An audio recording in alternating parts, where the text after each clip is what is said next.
let me show you something else, because if we turn that over, we have a really cute signature of the designer of the game. The artist of the Universe series, Elise, was there, and she, look at this, she actually signed my copy.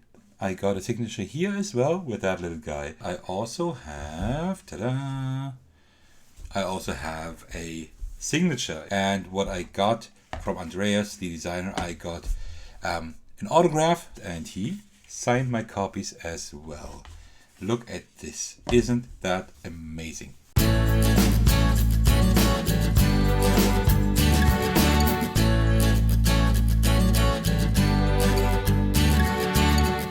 Hey everyone, this is Attackers, and today I will be unboxing and taking a look at all the loot I got from Essen.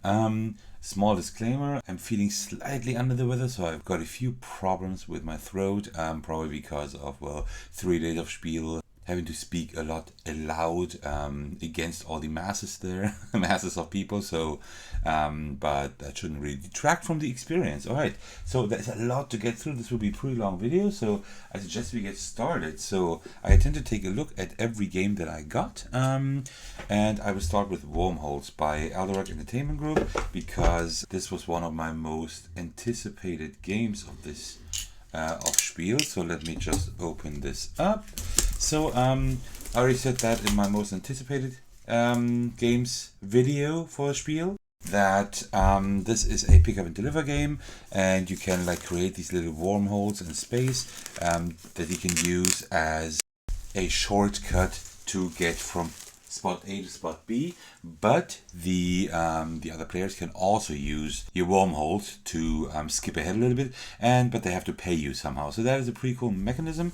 So I really like the box art here. It looks pretty cool. You know, I'm not a big fan of the space theme.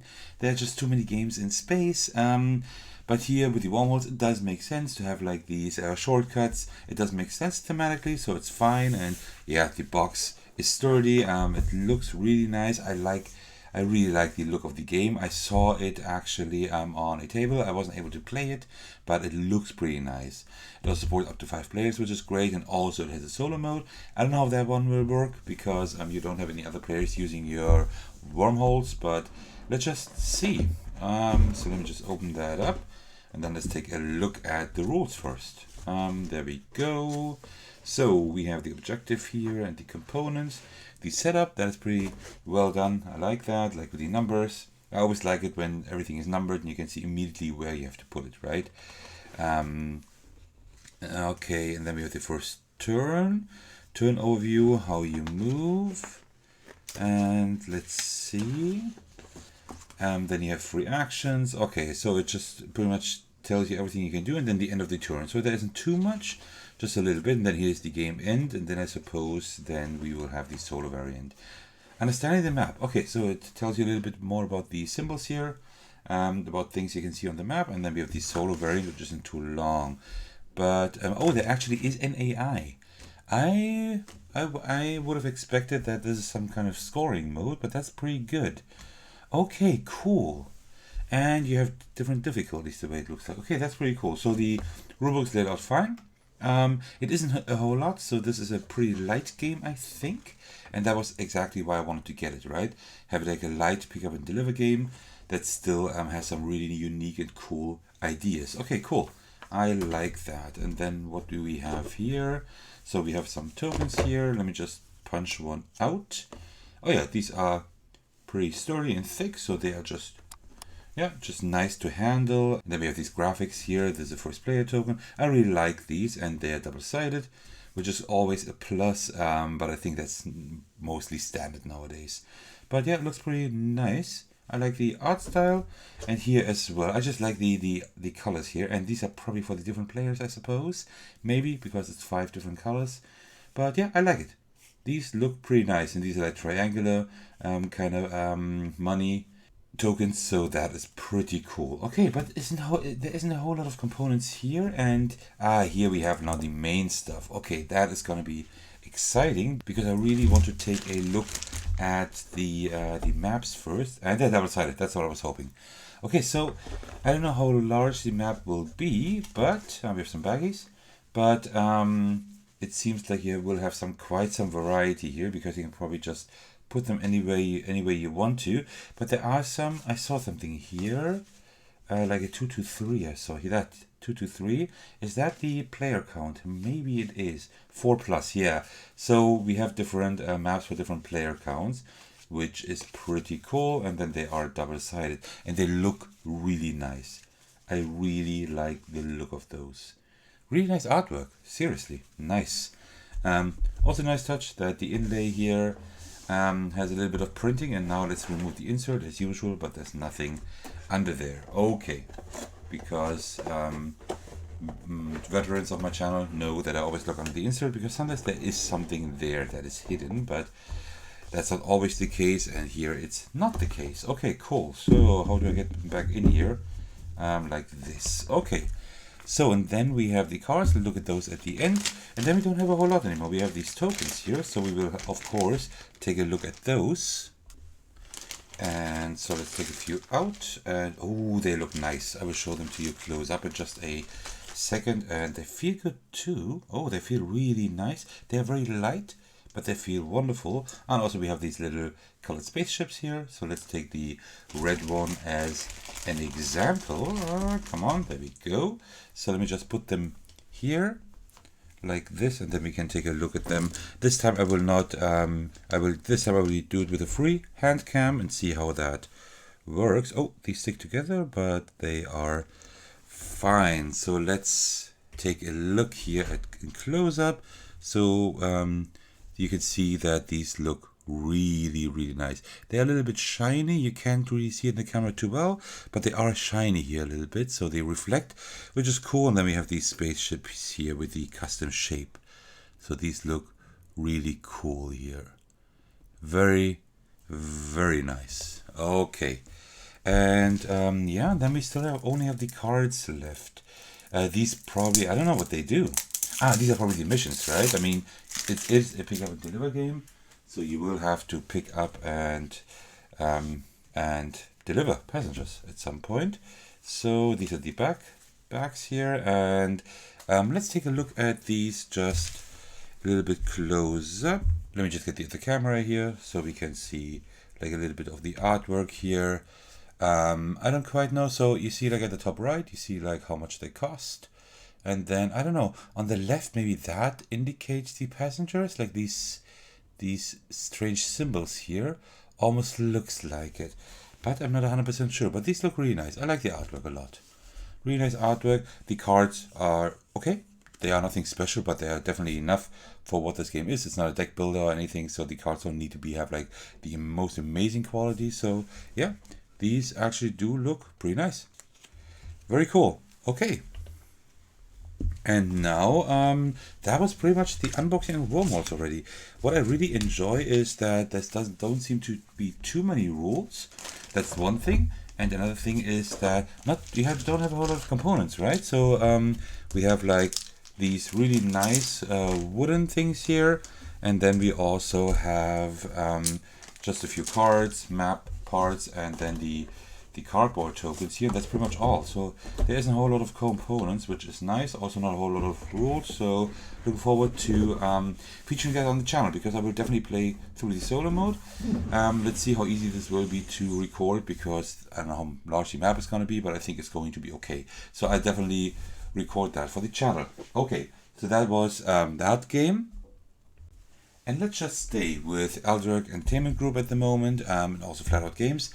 This is Verdant. This is a game that I got for the channel. So they had like this content creator program or initiative, so to speak, where you could like register, like write them for a content creator package for Spiel. And since I already covered Cascadia on my channel, I think even twice, a review and a playthrough, I was lucky enough to get a few games that I can feature on the channel for you. And this one is Verdant. This is illustrated by Beth Sobel again, so I love her artwork. It does have a few similarities with Cascadia regarding the game mechanism, but it seems to be different enough. It has like this nice plant theme, and yeah, I really like the box art here. You have it's a little bit shiny, which is pretty cool. I always like that. So, and then here we see like the layout. So pretty much how this game works is you have like cards in the middle. Also you have like these tiles, and you always take like one card and one tile, I think.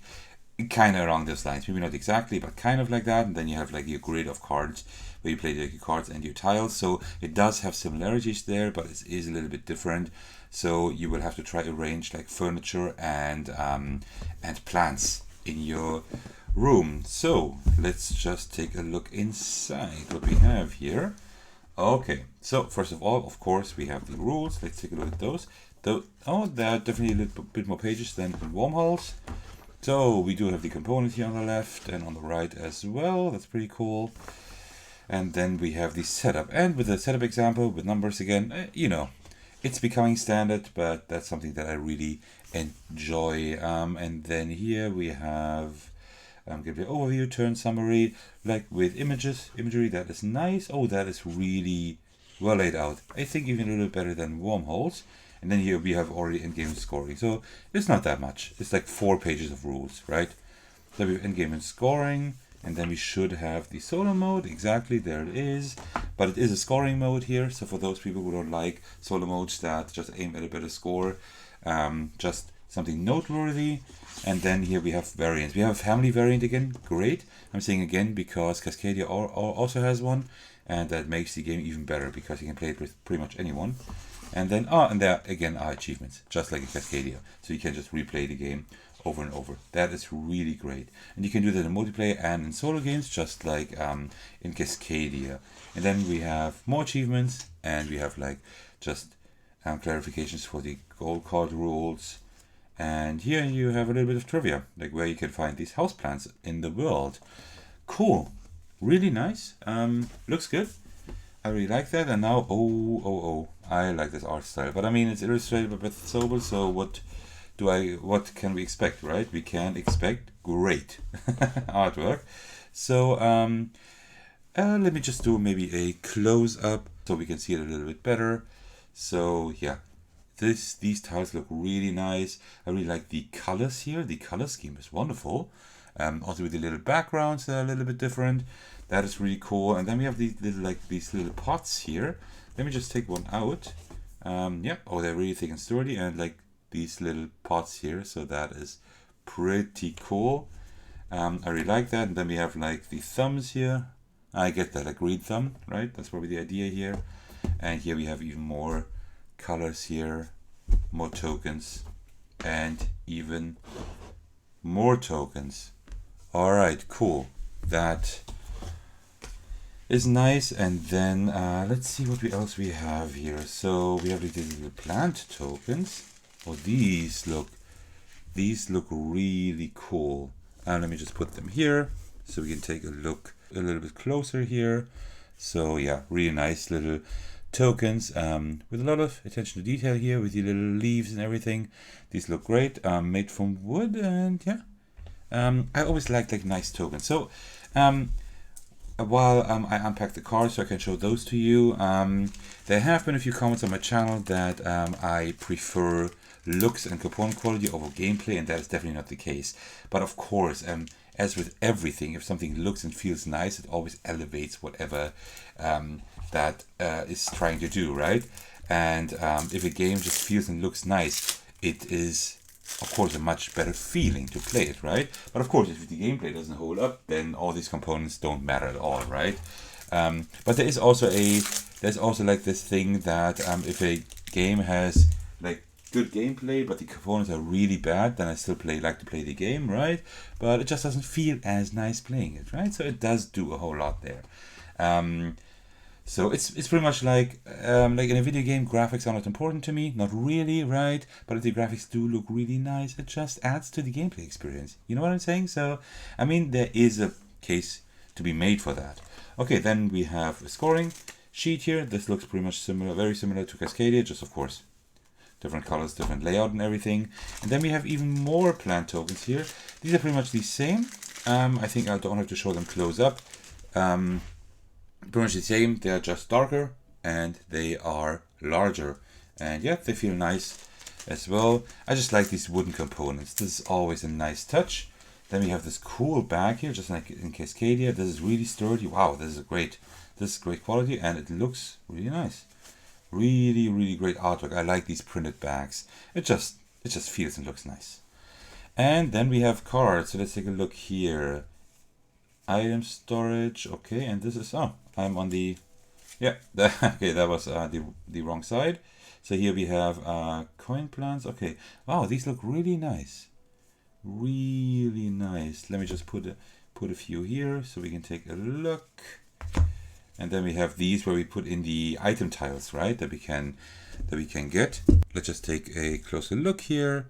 So like polar palm, for example, coin plant. I'm really bad with plants, so you can't expect any trivia of me here. And these are the cards where you put the item tiles in here, like the item tiles that we looked at before, right? Like these here. So that is nice, and these look really great. They feel good.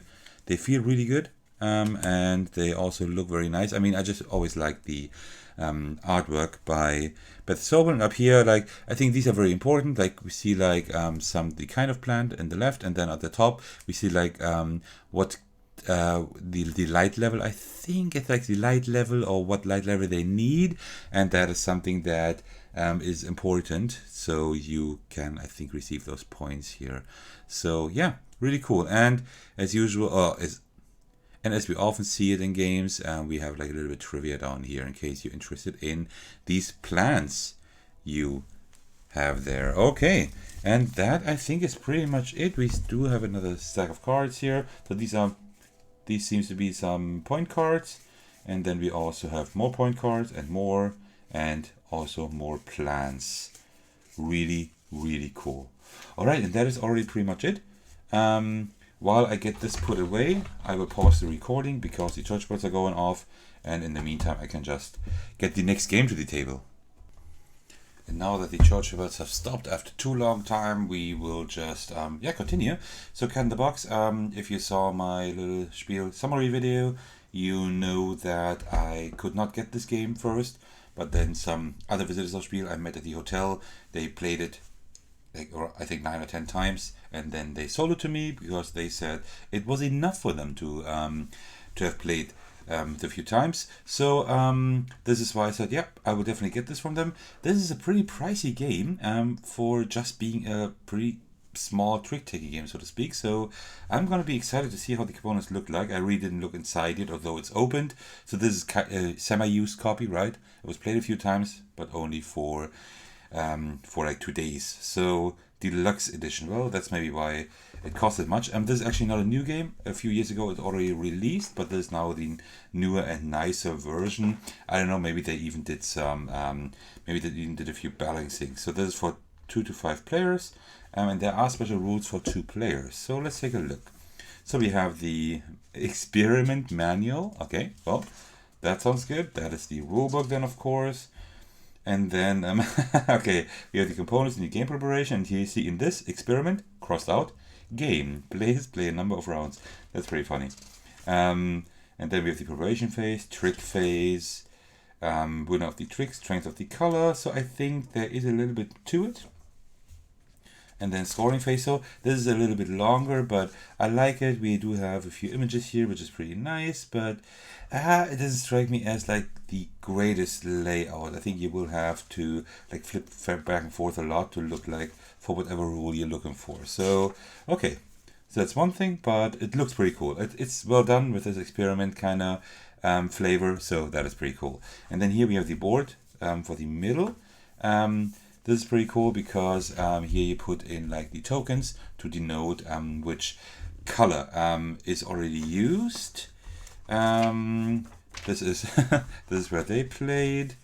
I will have to get those off, and then here we have like the notepad where you can like put in all your points, player 1 through 5, and these are probably then different rounds or games. I have no idea. And there also is the possibility of a paradox. I think that happens when you can't play a card anymore, right? Like the main draw of the game is that you don't have suits. Like at least you don't have suits on the cards because the cards they are all black. So let me see if I can find them here. Here you go. You see like the cards, they are all black. They have like these cool images of the cat here. I just like this art style a lot. This looks great. It's all like black and white, but you have like these sprinkles of color here a little bit. I don't know if you're able to see that, but maybe I should just show you with the second camera here. You see like these sprinkles of color you have on the cards. Also like here, you see that? So it's all black and white, but you have like a few sprinkles of color, which I really appreciate. It looks really nice. Makes it like kind of exciting to look at. Pretty mesmerizing. Okay. These are these cards here, and they have a pretty good quality actually. A decent quality, not the most amazing one, but it's definitely enough what the game is trying to do. And then here, I don't know what these cards exactly do. I could imagine. Oh, I see. Wait. Okay, cool. You see that? You can actually slide them in here, which is really. Oh, now I know why there are these like half circles here. You can slide them in here. But why don't you just leave them in there? I don't know if there's like any reason you will have to take them out. But here, like this, right? So you can like put them in here, and then you can put your tokens on here. The tokens we will look at them in a moment. Okay, interesting. I don't know why you would have to remove those, but okay, maybe there is some reason. Are they double-sided? Oh, they're double-sided, but oh, for different player counts, I suppose. Oh yeah, these are for different player counts. I think that's probably why. Interesting. And you see here, there are even more, and you probably just put it like the other way if you play with less than I don't know how many players. Okay, cool. Very, very interesting. And then here we have like these, like every player gets one of those. These are important as well because I will probably do a video on the game at some point in the future, but like essentially what you do is when you play a card, it doesn't have a color, a suit, right? So and then what you do is let's say you say this one should be a blue one, then you just put it here. I think you put some kind of token here, and then you can't use that, or you, no, I think that token's already on there, and then you take that token and you put it like the 8 blue would be here, and then you say, okay, you're going to play the blue, and then you put your token there. So now nobody else can play an 8 blue anymore, right? And so it is like each color is present in each suit, just that these suits are variable, so to speak, because you can assign suits to the colors, to the numbers, and that is something that I find is really creative. This is such an amazing concept.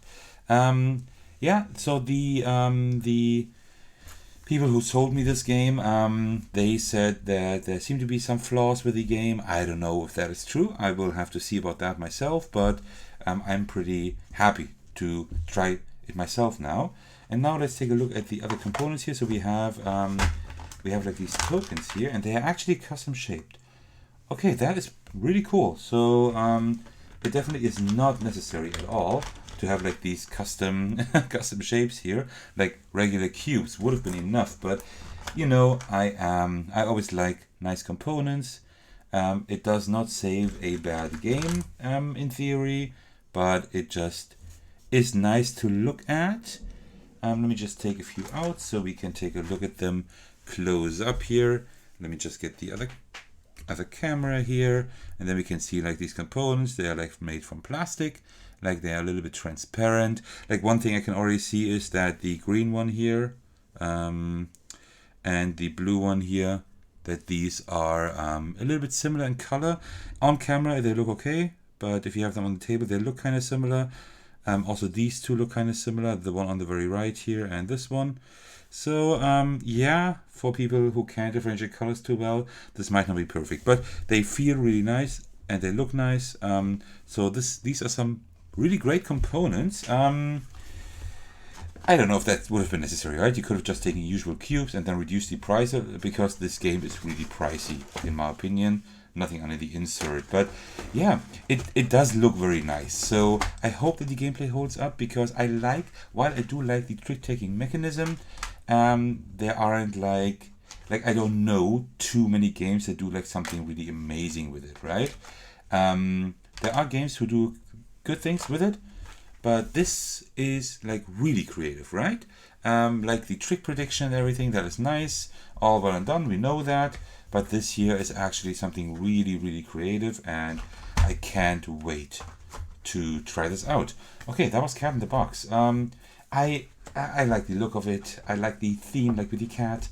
It looks nice. It's a nice little package. It has great components, even if a little bit unnecessary, and the concept is great. So I just hope that the gameplay holds up. This was this was pretty much one of my most anticipated games for the Spiel. I think rank 2 of my most anticipated games, and I'm happy that I got it now.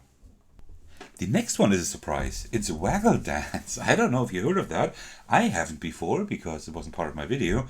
So this was a surprise. A pretty small stand actually. You could play this game. It looked pretty cool, but I don't know. Somehow nothing that really caught my eye like immediately. But actually, one of my friends that were with me during Spiel, they actually said like, oh, this looks pretty interesting, because of course nature and nature themed games are always a nice thing, especially bees are pretty cool. So yeah, I thought like, why don't we play it? And we sat down and played like just a few test rounds, like 20-30 minutes, but that was enough to push me over the edge and say, yeah, okay, I'm gonna buy this, especially since it has a solo mode that looks pretty good with an own AI and everything. This is by Mike Nutt, one of the designers of Dice Hospital, which I also like. And yeah, well, you maybe saw it in the timestamps. It will also be featured in this video here because I got it finally. So it makes sense that this is a dice placement game again. Oh, let's look at the back first. So it's actually quite simple, and that is what I really like. There were like 2 games, Waggle Dance and then Termite something. I don't quite know what the other game was called. The other game was more like the gamer variant, right? Just a little bit more complex, but I like the simplicity of this one here because the rules are not too complicated. You can explain that in quite short time, but it does have a lot of decisions to make. It can become quite thinky. So yeah, the artwork is nice as well. I really like that. It looks great. And then we have the rules here. But before I show you the rules, let me show you something else. Because if we turn that over, we have a really cute signature of the designer of the game, of Mike Nutt. That is incredible. So to Attackers, enjoy this happy little bee. So that is really something special. The designer was just there. I was just lucky the designer was there and I could get that the signature. So that is really amazing. Because I think this game will stay in my collection for a while. I haven't played a full game yet, but that test game was actually enough to convince me that this is a really good thing. So let's look at the rules first. So we have the components and we have the setup. A lot of text here in the setup, but actually the setup is not that that complicated. But yeah, okay, cool. It looks pretty good. I don't know yet how I will record this on the channel because you have like this long row of cards. Well, it will be recordable, but it will take up a lot of space. Because I definitely want to record at least a solo playthrough for this. So then we have the overview, the gameplay. We do have a few pictures. And everything, but yeah, the layout is not perfect. Well, but we do have a lot of images here, which I appreciate, and we do have a few colored boxes, so it seems pretty okay. And here we have examples. Well, actually, the layout is much better than I first thought. Great. And then here, what's that? And then we have the solo game, which is 1, 2, 3, 4 pages. Oh no, that's an expansion. So we have 3 pages of solo mode. That is quite a lot. Because we have like the AI, which is called Bumblebot, which is amazing. And they actually collect automa cards, right? Like what the AI is doing. So that is pretty cool. And then also we have like this kind of expansion, so to speak, like this threats expansion. And then you can like change the rules of the game, which is really great as well. Okay, cool. Yeah, nice layout. I like it. And at the back we have the Queen Bee and the action card references, which is really good. Apart from that, the game is language neutral as far as I know. So let's take a look at the cards first and see how those look like. Let me put that aside. Okay, and yeah, the quality is standard, nothing to write home about, but these don't need to be shuffled too often, so that is fine. So yeah, I do like the artwork. So these are like some of the cards you put in the middle. So it's kind of like, it's a dice placement game and kind of a, well, you could call it maybe worker placement game, because you have like these row of cards and they are always resolved at the end of the round from top to bottom.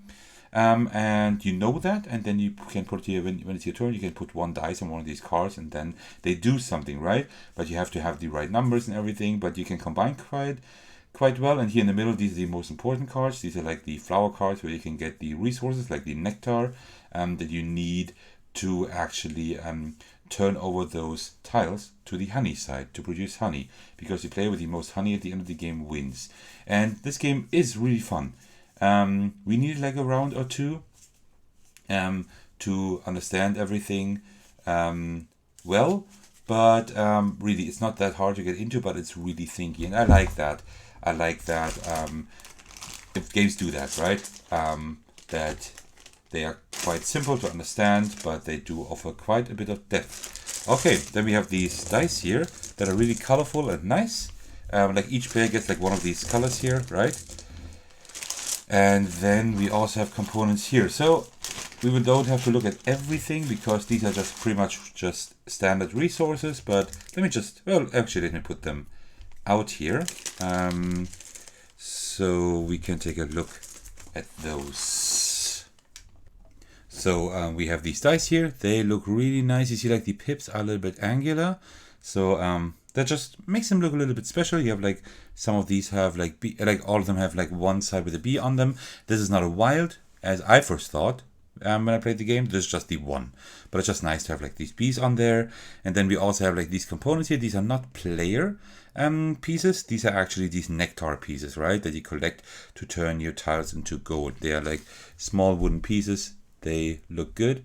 And they feel great because it's like these wooden things here, and that is a good example for components, right? Because they could have other shapes for these different nectar, and they made it like really complicated. But actually, they just took geometrical shapes, and that is completely fine. You don't need anything else, so that is pretty cool. I like that. Okay, and then we are almost through with it. Oh, what I forgot to show you is these. These are just discs, white discs. They just denote the eggs you're laying. So that's what I mean, right? They could have put like eggs in here, like in Wingspan or whatever, but actually it's much better to have these here because you need to put dice on them. So yeah, this is just pretty simple actually, right? But it's definitely enough. You don't need anything else. And then we have like these tiles. This is just your hive, right? So you have one of these. You have like a few of these that you put down in your area, and whenever you are able to actually have enough of these nectar pieces on here, and you put like the specific dice on them and whatever, then you can turn it around to the gold side, and that means that you just made like honey, right? That's like the honey side, and as I said, the more honey you have, the more if you have the most honey, you win, essentially, right? So that is pretty cool as well. Let me put that away and get the next game. And before I do, just a small little thing, I will post a solo playthrough in the future. So in case you're interested to see how this game works, I suggest you keep an eye out for that. All right, and don't forget this one. That is the most important one. Okay, so I put away the game, and now we will get the next one. And the next one is one that I'm really looking forward to, because this is also I haven't unboxed that one yet. This is actually one I didn't get at Spiel, but I ordered it while I was at Spiel, so this has arrived, and I am looking forward to playing this. This is the German version, which doesn't matter because the game is language neutral as far as I know. So this is really interesting. This is a puzzle game that starts extremely simple. I think you can explain it in a really short time, but it ramps up to be a real brain burner, and that is something I like. It says here 2 to 5 players, but the designer has released an official solo mode, so you can also play it solo now. It is a scoring mode, but I think the game is fun enough that I would actually like that. So you have like this board here, and you put like these tiles in the middle. You always like draw, like you have always 2 tiles down here. You always draw one, and then you choose one to put in your playing area. Simple enough. But you also have to put like these surfboards there that tell you like the rules and that apply to that row and also to the diagonal.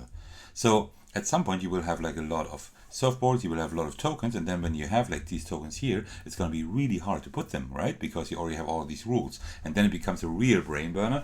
And I think that is a really, really cool like a ramp up, right?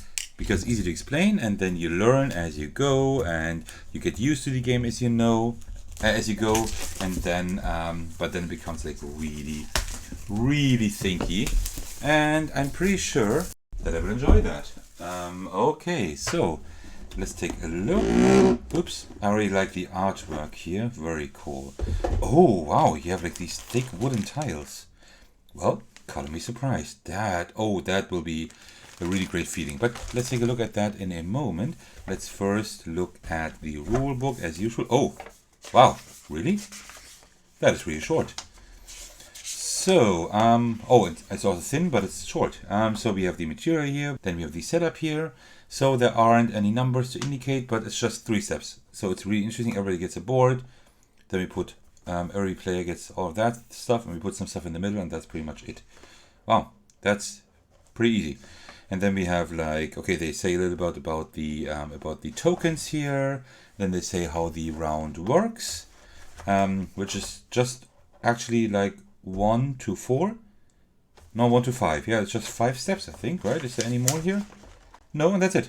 So the rules are pretty much just these 2 pages, and then you have like the end of the game, right? And the rest is just explanations for the different tokens, everything. And you can even do a family variant here, or at least a simpler game, an easier game. That is great. And then you also have like a little overview over how the rounds work. Wow, this is really short. This is pretty well laid out. I like that, because you can just put that in the middle, and that's it. That's all the rules you need.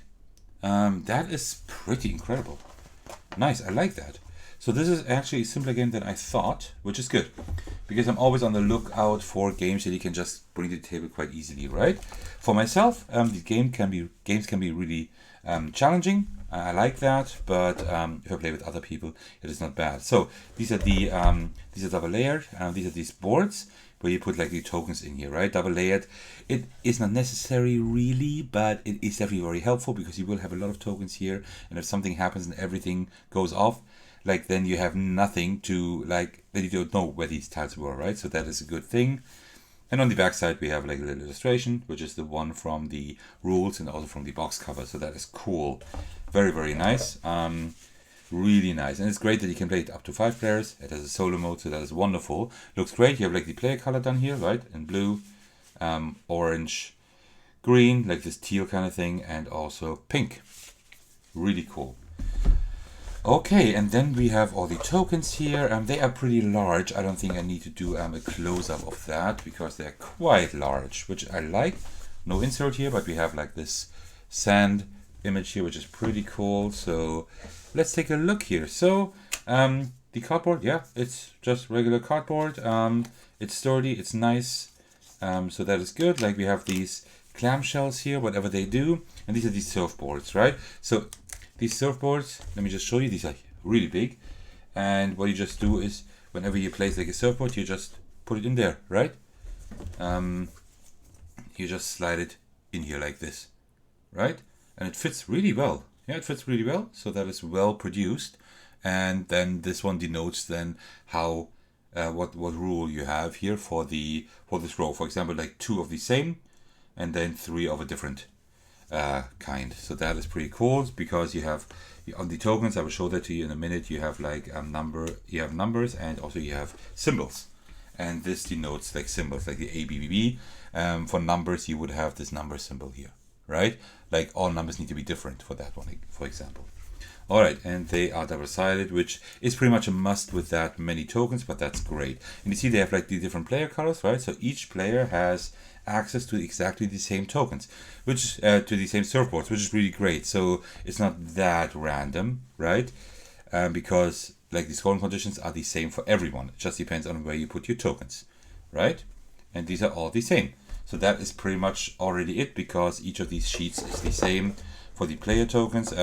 We have like these small things here. I don't quite know what they are, but we have them only here, because that's an extra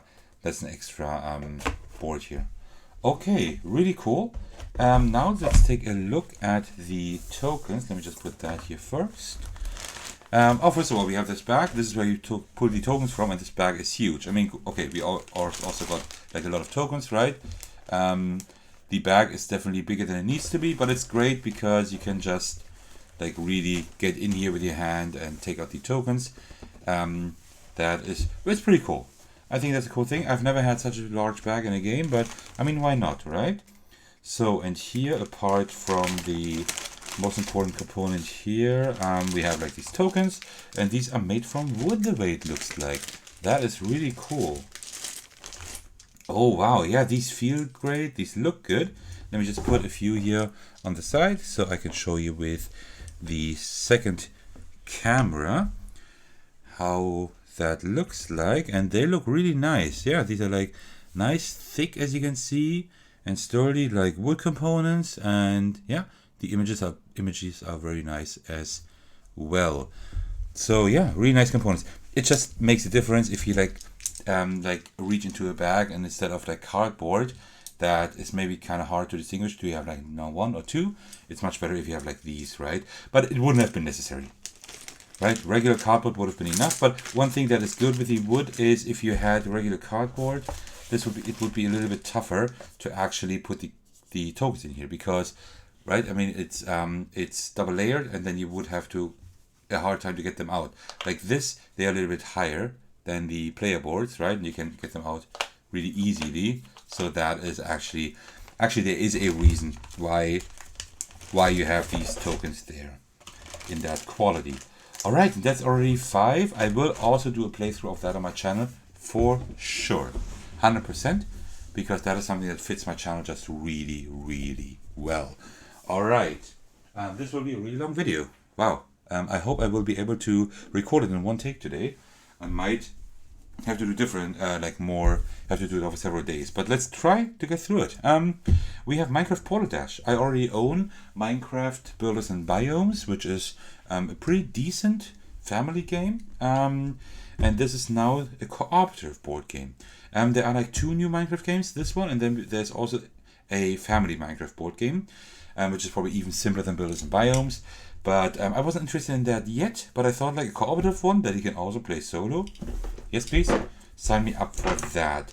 So this is pretty interesting because the other one is just in the overworld of Minecraft, and this one is then in the Nether, which is like cool because you have like a different theme, right? It's not just the same game, just with a cooperative version, but you actually have a different theme as well, right? Because it's the Nether.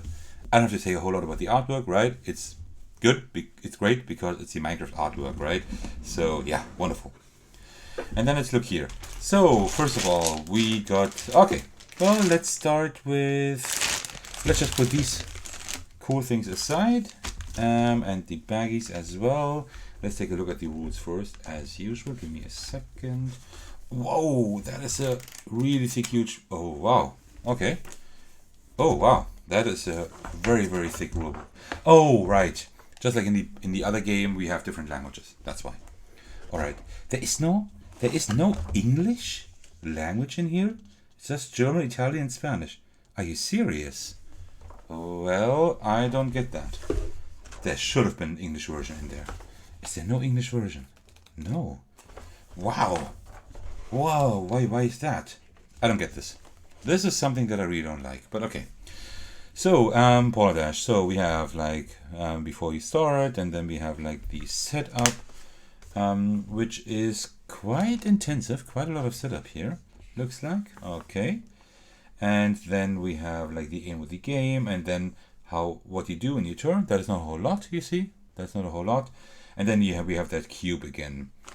And also that die, and then the actions you can do, and well, to be honest, I'm not a big fan of the layout of this rulebook. Yes, it does have a few images, that's good, but there's like a lot of text and nothing really catches your eye, right? So you will have to like look for these different headings here and try to find whatever you're looking for. Oh yeah, this is, oh wow, and that's it's like really long as well. I'm not a fan of the layout here, to be honest. And then this is more levels. Okay, so it seems like you can actually make the game harder and a little bit different, but wow, that is a lot of stuff and not that amazingly laid out. Nothing on the back. Maybe we have some reference cards there. We had some in the other game, I think. All right, then we have the cardboard stuff. Let's take a look at that. What's this here? That is some thin cardboard to note something. Oh, it's the wrong way, like this here. ABC. Okay, good. The insert, it's just a cardboard insert, but with the nether bricks, which is pretty cool. But let me just see if there's anything under the insert, but most likely not. No. It's just this simple cardboard thing. But I actually enjoy that. It just makes it a little nicer to look at that, but of course not necessary as well. Okay, so let's take a look at these cardboard sheets here. So this is some kind of map, and we have some equipment here. We have internal instructions. These are now in Spanish, but there should be some in my language as well.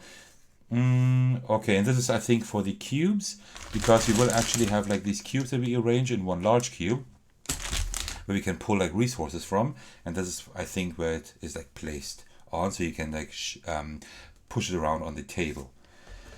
And then here we have maybe some other kind of map here with a portal here, another portal which is not quite complete, and also we have some enemies here that have, maybe that's how they move, probably 1, 2, and then they also have like a damage, like attack damage. This one you can't hurt with a sword, which makes sense.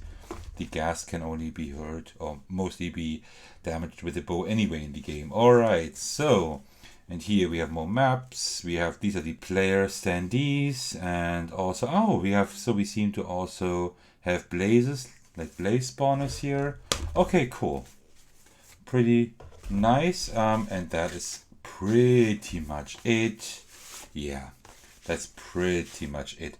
So let's just take a look at one of these just to see, but I think they're just in the main game. They're really nothing to write home about, but they're enough for the game. The Minecraft games, they don't have like the greatest component quality usually, like the first one at least, except of course for these wooden cubes that are amazing.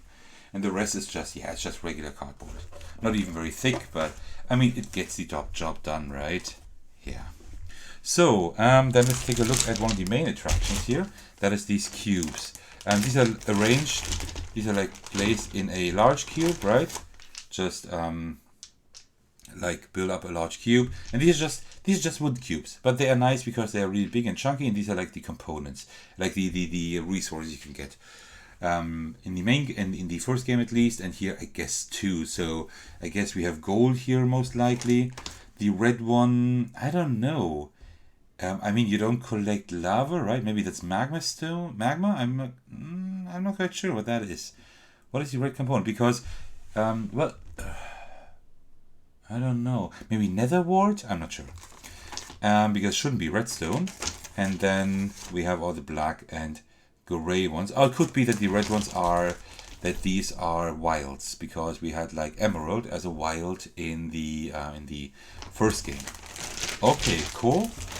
And then we have the standees here. These are just regular, made from plastic. I will just take one out here. These are pretty standard stuff. And then we have a lot of baggies. And then we have like these hearts here. That's like really cool, like these pixel hearts. And these are like in a not resealable bag. Why? I don't know. There's some really interesting design choices here, but it doesn't really matter because we have baggies there, but I don't quite get that choice here, but that's fine. Let me just take one out here. Let me just put them here so I can show them to you with my second camera here. So yeah, cool. These are really small, but they look pretty nice. I guess you can just note your health and the health of the monsters. Okay, cool. And the last thing we have are those dice here on the right. Let me just get those. Yeah, these seem to be like standard rounded dice, made for wood. They feel good. I like the feel of them. We have like these ones here with like these with the nether stars here. Then we have a regular one with, but with square pips, which is pretty cool. And also we have like this one here that seems to be some action kind of die. So if we take a look here, yeah, standard dice, but they feel and look pretty good. Okay, and that is pretty much already what's in here. Yeah, I'm not 100% sure. There's a lot of rules. The rules aren't explained that easily. I hope it's not too... I hope it's a game that is not too complex, and I hope it's a game that is actually fun. Let's see. I like the first Minecraft game, Builders and Biomes. I like that one, but it does hit the table not too often, right? So I still have it because I'm a huge Minecraft fan, but I'm not 100% sure how long I would actually keep it. For now, I mainly keep it because it's the Minecraft theme, and it does have some interesting mechanisms. Let's see how good this one is. It might be able to replace the other one because cooperative games are much easier to get to the table, right? So let's see. I might switch that around. And the next game is something very special. I haven't really looked into it yet. I just opened it, and that is Stellarion. That was my #1 most anticipated game of Spiel because I just want to complete the Universe series. So far, I like all the games, and this is Stellarion. This is the newest one by Shitty Torby. And the greatest thing is that the graphic designer, like the artist of the Universe series, Elise, was there, and she, look at this, she actually signed my copy. This is amazing, really cool. Like, she really took her time to decide to sign that. That is wonderful. So that is a really, really great thing. And then in here, this looks just great. As usual, like in the Universe series, we have like this contraption we can open. This is really cool because you look through the window here, and you have this little robot, and then we open it up, and open it up again, and then we have the book of rules. And then let's take a look at what we have here. Also, let me give you a little spoiler. So you see here, like all the games that already released, which is nice. And then we go further, and oh, what's happening here? Yes, they actually told us which games we will have in the future. So we will have like a Siberian, maybe some cyberpunk theme. Wow, nice. Then we will have the reprint of Urbion. Right, that is actually the last game I'm still missing in the collection, but it's not in that format yet, so it will be reprinted.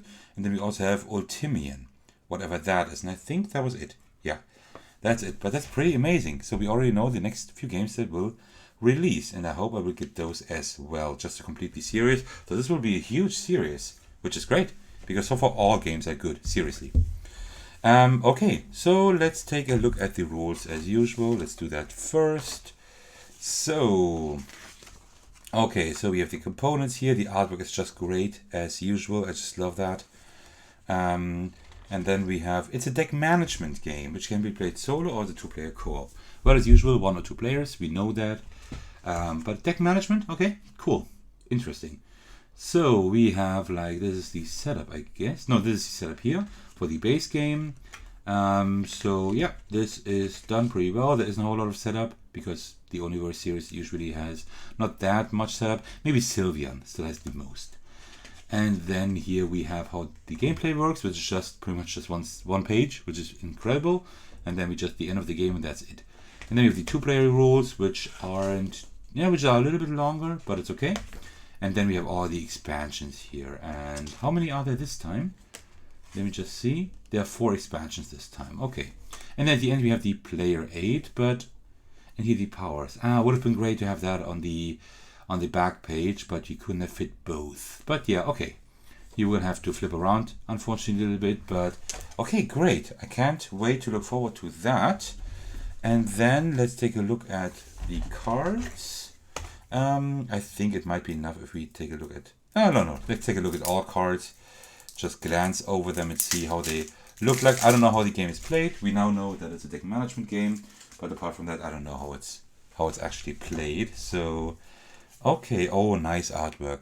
I won't have to zoom, I think, because... oops. Like, use my second camera because the images are large enough and they look amazing as usual. I just like the artwork a lot of these games. They have like this childish, innocent kind of style, and I love that. Oh, look at these robots here. Oh, remember this little fella here? remember how they look like. I will show you in just a few minutes why. And then we have another pack of cards. Let's also take a look at those. And here we have even more of the great artwork. We have like this alpha, beta, and gamma here. So these Greek letters, delta, and that's, yeah. That could be, that might be for the expansions actually. These might be the expansion cards. Yeah, that is a possibility. And then as usual, we have like a little meeple. Let's look at what we have this time. This time we have like a little, what is that? It seems to be some kind of monster, like a worm monster or something. Let me just see if I can open it. It's like these, they always have like these huge chunky meeple in here. These are not necessary, right? But it's great if you have like all the games and you have like all these little meeple. This is really great. And keep that one in mind. It might be featured on Component Monday at some point. Really cool. Nice. I like that. And then we are pretty much almost through. Under the insert, there is usually nothing in the Universe series. No. And we still have these cardboard ones. So let me get those open quickly so we can take a look at them. So yeah, it's nice and sturdy cardboard. Like the designs are great again here. It really looks great like that. And I don't know what these tiles do, but there they are. And oh, we have some kind of game board. Is that the first Universe game with a game board? Might be. Yeah, cool. Some kind of map. So we seem to be starting there or there or there or there or there. Maybe that's the difficulty. I'm not sure, because here we don't have as much. It doesn't take as long to get there, and here it takes farther. So I don't know. Maybe that's like difficulty modes. But yeah, very, very cool. Really looking forward to checking that out. All right. Let me just put this away and get the next game, because the next game is going to be really cool as well, because, well, I now have the entire Universe series except Castellion, which, well, that's a thing of the past. They actually sold all the Universe games there. And also Castellion, which I have been trying to get for a long time, which is really tough to get. So this is something that I will also take a look at now. And remember that I told you to look at the little guy on the card in the other game? Well, I got a signature here as well with that little guy. This one I actually like almost a little bit more because it's so cute. Really, really amazing. Great. And yeah, oh, this is cool. Like we have like this skyline here and then something here in the back. It almost looks like that Onirim monster. Oh yeah. Oh yeah, because it's just that flyer again with the upcoming games. I see. Okay, and then let's take a look here. Oh. Interesting, we have a lot of tiles. Ah, yeah, right. It was a tile laying game. Right. Alright, let's look at the rules first, as usual. The artwork is just amazing in all of these games. So Elise is doing a great job here. Alright, the School of Architects. Okay, we have an introductory level. That's good. I think we also have that introductory level in Therion, if I'm not mistaken. Really cool. And then you learn how the game works. You have a lot of images here. That is pretty nice. And then you have like an easier, more tactical game. And then rules for 2 players. And then I guess you have like the main game and the expansions, right? That is now the base level. So this is where the real game then starts. And oh, are there no? Oh, and then the expert level, but there are no expansions. Oh, okay. So this is actually something different this time. So you actually have like several like levels, like difficulties, but no real expansions, so to speak. Okay, sure, why not? I mean, expansions are not always necessary, right? So that is a good way of doing it as well. So let's take a look at these tiles to check them out. And oh, the artwork is just amazing. Very cool. I really love that. This one, actually, I almost like the art style the most here. These are like really cute creatures here. Definitely, yeah. And yeah, the quality is just really good. Like definitely more than enough. And then we have like the little meeple again, like in every Universe game. And now I unboxed all Universe games except for Urbion, which will get a reprint. And here's like this, I think I just saw it in the rules, it's like the menace token. Really cool as well. Let's put it right where it belongs, over there. And then you can put like all the tiles here, like on the sides. That's pretty good. And then we only have a small deck of cards this time because it's mainly like a tile laying game, if I'm not mistaken. So let's see here. We have like Tetris shapes down here. We have like different things probably we can get scores for. These seem like to be scoring cards, but could also be wrong because I haven't played the game yet, but the art style is also nice here as well. Okay, cool. Alright, let me pack that together and then we will continue with the next loot piece, so to speak. And here's the little guy that's looking through the window actually. So, really cute. Okay, now let's get the next game. Well, it's not a game per se because it is a solo RPG. I do have a few solo RPGs here at home, but somehow I haven't played them too often yet because they're like really just creative writing exercises, so to speak. But this one is a little bit more guided. This will be a quick showcase, not a really showcase because I don't know how the game exactly works yet. But actually, you be like a crow. It's like pretty funny title. And you play a crow, right? You play a bird, and I think you start like being a baby bird here.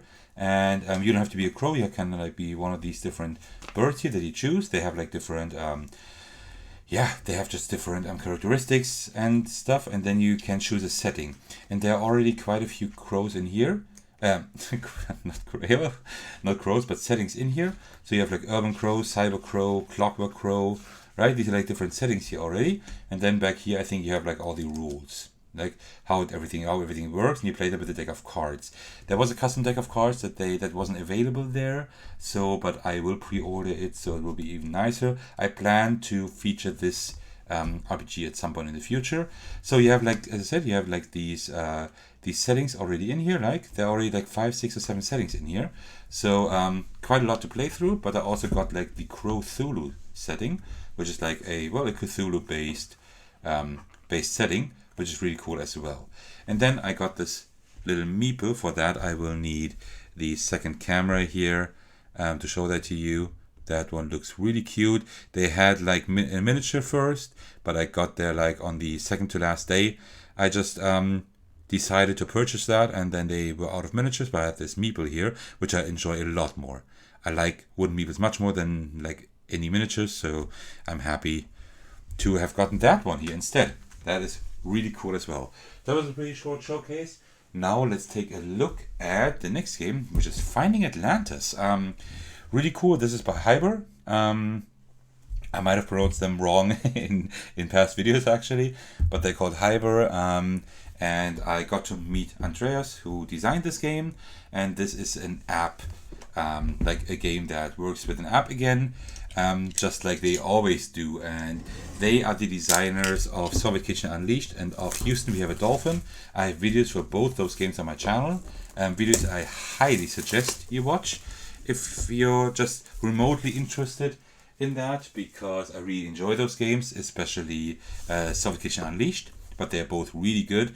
And this one is this is the German version now, but there actually is not a whole lot of German text. Like the app also works in English. And there is like an in-game tutorial here again, just like with all their games. So what happens is each player has like a map here, and they put like their little submarine on there wherever they start. In the middle you have like the cell phone or tablet or whatever, and the app that kind of guides you through. And you have like these different ability cards, these action cards you can use. You can scan them on your phone, like your phone can scan them, and then you do whatever action you do. The thing is, if you move, for example, the opponents see that you move and where, like how many steps you move, but they don't know where. So they can like kind of note down where could you be approximately and things like that. And in the end, you're just trying to find Atlantis. There are like 4 or 5 pieces, depending on the side of the map, of Atlantis you need to find. So let's start with the rules first. And the rules are down here. They should be pretty minimal because we have an app. But yeah, so it's just a small rule book here, as you can see. So the aim of the game and the contents and everything. Then how you prepare. This is the preparation of the game, which is quite substantial. There's quite a few things. But I guess it is not that tough. And then we have like how you play the game. And then they say the actions, they explain all the actions in detail. And that is pretty much it, right? And then they show you like what these symbols mean. And that's all you need, because you have these action cards. It's like you use these action cards to do stuff. And then you need to know like what these symbols mean and just find Atlantis. That's pretty much it, but it has a simple premise, but it looks pretty interesting. And like every game Hyber releases is for me a instant buy. But a huge thanks to Hyber and to Andreas, especially because I got a free copy so I can review it on my channel, which I will do. This is the German version, but as I said, there is not a whole lot of text, so that is fine. And these are just these screens, right? You put in front of you to hide whatever you're doing, and they are a little bit angular. That's pretty cool.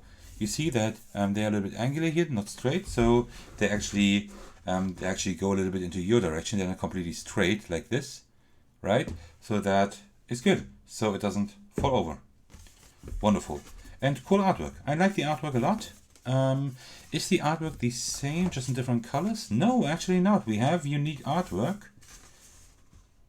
Oh no, actually it's the same. It's just the other way around. Just no. It's similar, but it's not the same. Very cool. I like that attention to detail here. So what else do we have? Not a whole lot. We have, that's like the pad that you use to note where you are. You put like your little submarine on there, and then you can just like draw on here as much as you want to. And oh, there's a lot. We can play a lot of games here. That is great. Then we have those cards. Let me just open those up. Oh, these are easy to open. That is great. So we can take a look at those. You see there's a text on here too for the riddle actually, but it's not that important because you can it's also noted down here. This is how it works, right? That's the 6x6 version, and then we also have there's also a larger version you can play. And then here, oh, that's the wrong way around. And here you have like these things you can do, right? And I think every player can do pretty much the same thing if I'm not mistaken. But I will have to take a look at that, how exactly that works. But I think so. Like every player gets like the same things to do. So that is quite exciting. Also, I see here, although there is German text, there is actually there are symbols that tell you what to do. So I might be able to do a review without having like to have overlays for the English language, but I will have to see about that. The cards are pretty standard. They're nothing to write home about, but that is enough for that game because you don't shuffle the cards too often, so that is fine. That's totally fine. I don't even know whether I need to sleeve them or not. I have to see about that. Probably not, but I would have enough space. And then the last thing we have is a few meeples. These are the submarine meeples and some others. So let's take a look at those close up here. So these are the little submarine meeples, which are pretty cute. And then we have like these little custom shapes here that you can use to note, I don't know, things. Maybe you can use them to note things on your map. Maybe where you think Atlantis might be. That might make sense. I'm not quite sure. But yeah, pretty cool. So yeah, pretty minimal components, which I like because, well, it is mainly app driven, this game. And yes, there are people who think like apps in games shouldn't be a thing, but I don't like apps in games too much either. But Hyper does make really good apps, and also they have like really inventive and creative games. I really like all of the games so far, and I'm quite sure that I will also enjoy this one here as well. I will have a review on my channel in the near future. So if you're interested in seeing how this works, I urge you to keep an eye out for that. All right, and now we can continue with the next game, which is something that was sold out when I went there, but they got a new delivery, and actually I was able to get it. This is Kites. Artwork by Beth Sobel again. Well, I can't stress often enough how much I like her artwork. This is a real-time cooperative game. I'm not a big fan of real-time games, but this one looks really fun. Essentially, I think it's really simple. You have cards in your hand, you play one card and flip the matching sand timers. That's it. That's all you do. You play a card, you flip timers. And the goal of the game is not to let the timers run out, right? So this game should have like really minimal components. I expect rules. I expect like these sand timers. I think there are 5 or 6. And I expect cards. That's it. You can play this up to 6 players, which is really a lot, which is great. And I'm too stupid to open this. Let me just do it carefully here. Careful. This was not a hugely anticipated game, but it was a game that I wanted. And I mean, this game is not it's quite new, but it isn't like an Essen thing, right? Because I saw like a review of this game weeks, maybe even months ago. So this game has been available, I think, for a little while, but it was available at Essen in a larger quantity, so that is wonderful. So let's take a look here. We have rules that are probably very minimal. Yeah, not a whole lot of rules. Because, well, as I said, you don't do a whole lot. You have the components here. The setup is pretty easy as well. And then you have the gameplay. And that is pretty cool. Okay, and then you just, as I said, you play, it's like everything explained here with images, so it's done really well.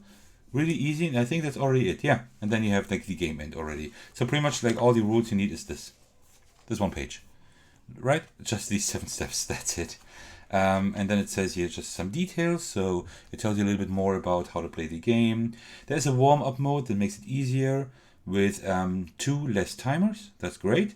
And then you have a challenge mode that is a little bit harder. Great, and there are airplane cars that do something as well. That is pretty much it. Great, wow. So, well laid out, I like the rules, they are pretty simple, but it's also a simple game. Happy? So far, yes, thank you. Alright, and then we have the cards. Let's take a look at those first. Can I open them easily? Yes, I can. So let's take a look at those. Yeah, and the quality is definitely enough for what these cards are supposed to do. So you have them like different colors, right? You have the red one that corresponds to the red timer, and the great thing is you not only have the same color here, but also the same symbol on the timer, so you can make it out easier. So this is also something that you can use for people that are colorblind, for example, right? I think so, at least. And then you have like all these different kite illustrations that look really great. So Beth Sobel did a great job here again. Look at this crab. That's one of my favorites. The fish, and then you have like the octopus here and manta ray. And oh, these are like the bad cards that hurt the kites. And these are all like bad cards, I think. Okay, very, very cool. I put those in here. And then we have these sand timers, right? They have like this nice design here at the top. Apart from that, they are pretty standard. And that is all you need to play the game, right? You have already 6 timers here and the cards, and that's all you need. So yeah. Oh, I forgot to look under the insert, but there's probably nothing there. No, nothing there. So let me just check the other side as well, but no, nothing there either. Yeah, and that is kites. I think that could be a really cool game to just whip out and play with a few. You don't need a whole lot for that, right? You don't need to remember anything. You don't need a whole tactical gameplay. You just need to try to turn over the timers that are about to run out, right? So cool thing. And then let's go to the next game. The next game is an Alderac Entertainment Group game again. I also got that in my Content Creator package, so I can review it on the channel. This one does not have a solo mode, so I will not publish a playthrough for now. Maybe I will do a two-handed one if possible, but I will most likely just do a review. Okay. So that's, I think, is a pretty cool game. I also saw it at Spiel being played, but I couldn't play it myself. Essentially, you have like these small cars and you're trying to create a wallpaper that just looks nice, right? Supports up to 5 players and you play simultaneously, which is pretty cool. So I guess you don't have that much downtime, but the box is really nice. It has like this nice finish. And then we can take a look at the components. So first of all, we have the rulebook, and I think we only have cards. Yeah, we almost only have cards. So the rulebook is pretty thick. Wow, there's a lot there. But it should be a pretty simple game, actually. So we have the setup here. Great. Well done again, as usual, with these numbers. And even the entire play area, that's good. So you can see how that works. Then we have the layout of the cards. the turn overview. This is all laid out really well. You have pretty much like an image for each single step. That is really, really well done. Card placement tells you how you can place cards, and then the round end. At the end, you will have like a really cool like wallpaper in front of you. I just love that, right? So you see, like, I always love like when games, like when you have like a result in games you can look at, right? And then scoring, and that's it. The 2-player, that's actually a variant for 2 players. Very cool. Okay. Oh, you actually do a setup for 3 players, and you have an imaginary 3rd player who's named Grandma. Well, that works. Why didn't they do a solo mode if they can actually simulate an AI? I don't know. Okay, and then we have just a scoring pad here. Unfortunately, not double-sided, but it should be enough for now. I hope you can get more of those. You can probably print them out. Okay, and then let's take a look at the cards. Let's take a look at these. I think these are just the regular wallpaper cards. They're probably going to be the main attraction here. Okay, there we go. So you see like these. Okay, these are not, they don't have any finish, linen finish or anything, but these are really thick. So yeah, really nice. They feel pretty good. And then you can just puzzle them together. You see, like here, for example, these two would fit, right? So yeah, really nice. It's a cool design. It's like an old school design. And there isn't too many different shapes. So you actually have a chance to puzzle something together quite well, I think. Then we have these large. Oh, let's take a look at these cards first. Oh, these are a little bit shiny. Can you see it? Well, I will have to take them out so you can see it better. Let me get those out.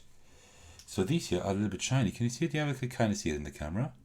Yeah, there you go. You can see it. Really cool. And also embossed. I don't know. These are maybe some special cards you can get. I don't know. Very, very cool. And then regular wallpaper cards again. And here we have a few more cards. Well, it is mainly a card-driven game, so that makes sense. Let me open that up here so we can take a look at these cards. Okay, these have the same quality. They are really thick. They feel nice. And then we have like numbers, numbers, numbers, numbers, and numbers. And that's exactly the player count. So I don't know, maybe each player gets one of those? I don't know. And then round 1, 2, and final round. Okay, cool. I like that. That looks pretty good. And then we also have these. Oh, I probably won't have to use my second camera because they are really large. And we have like these, these large, really cool wooden tokens. Wow, these feel really cool. I don't know what they use them for, but they look really cool. Like one for each player, I suppose. Maybe that's to indicate player color. Maybe that's a possibility. Really cool as well. And that was already the unboxing here, so pretty minimal. I of course need to take a look under the insert in case there's anything there, but well, that is pretty tightly in here, so there shouldn't be anything under there. I will check later. I will check when I actually play the game the first time and check it out. I will look under there, but I guess there is nothing under there because it's just too tightly in there. Okay, and before we do the next game, let me just quickly fix the exposure. So that should work a lot better now. I've been recording for more than 1.5 hours now, definitely. So yeah, just the lighting always changes in between. So when I record for that long time. Okay, the next game I have is World Exchanges. This is by Emperor S4. I already did a playthrough of the game Pocket Master Builder, which is also a game they made. And I got 2 games at their stand that I was interested in. First off, we have World Exchanges. You saw that in my most anticipated games for Spiel this year because the concept is just so ludicrous. Pretty much there are only a few rich people in the world and they own the world, so to speak, and they just buy and sell cities. That's how they make money. It's a ludicrous concept, and that's why I wanted to take a look at that. It is 2 to 4 players. Takes how long to play? 20 to 40 minutes, they say. So let's take a look at the components here. So we have the rules. Okay, so components. Then we have the setup, the objective with numbers again, and the setup example. So that looks wonderful. Then with the gameplay, you can buy or sell city cards. So as far as I know, you can only buy or sell city cards during your round. So you always need to think of what you do. Then there's a cash flow. Like the cash flow always changes depending on what is being sold and bought. There's specific investment icons. Okay. Midterm and year-end evaluation. And then there are also character cards. Okay.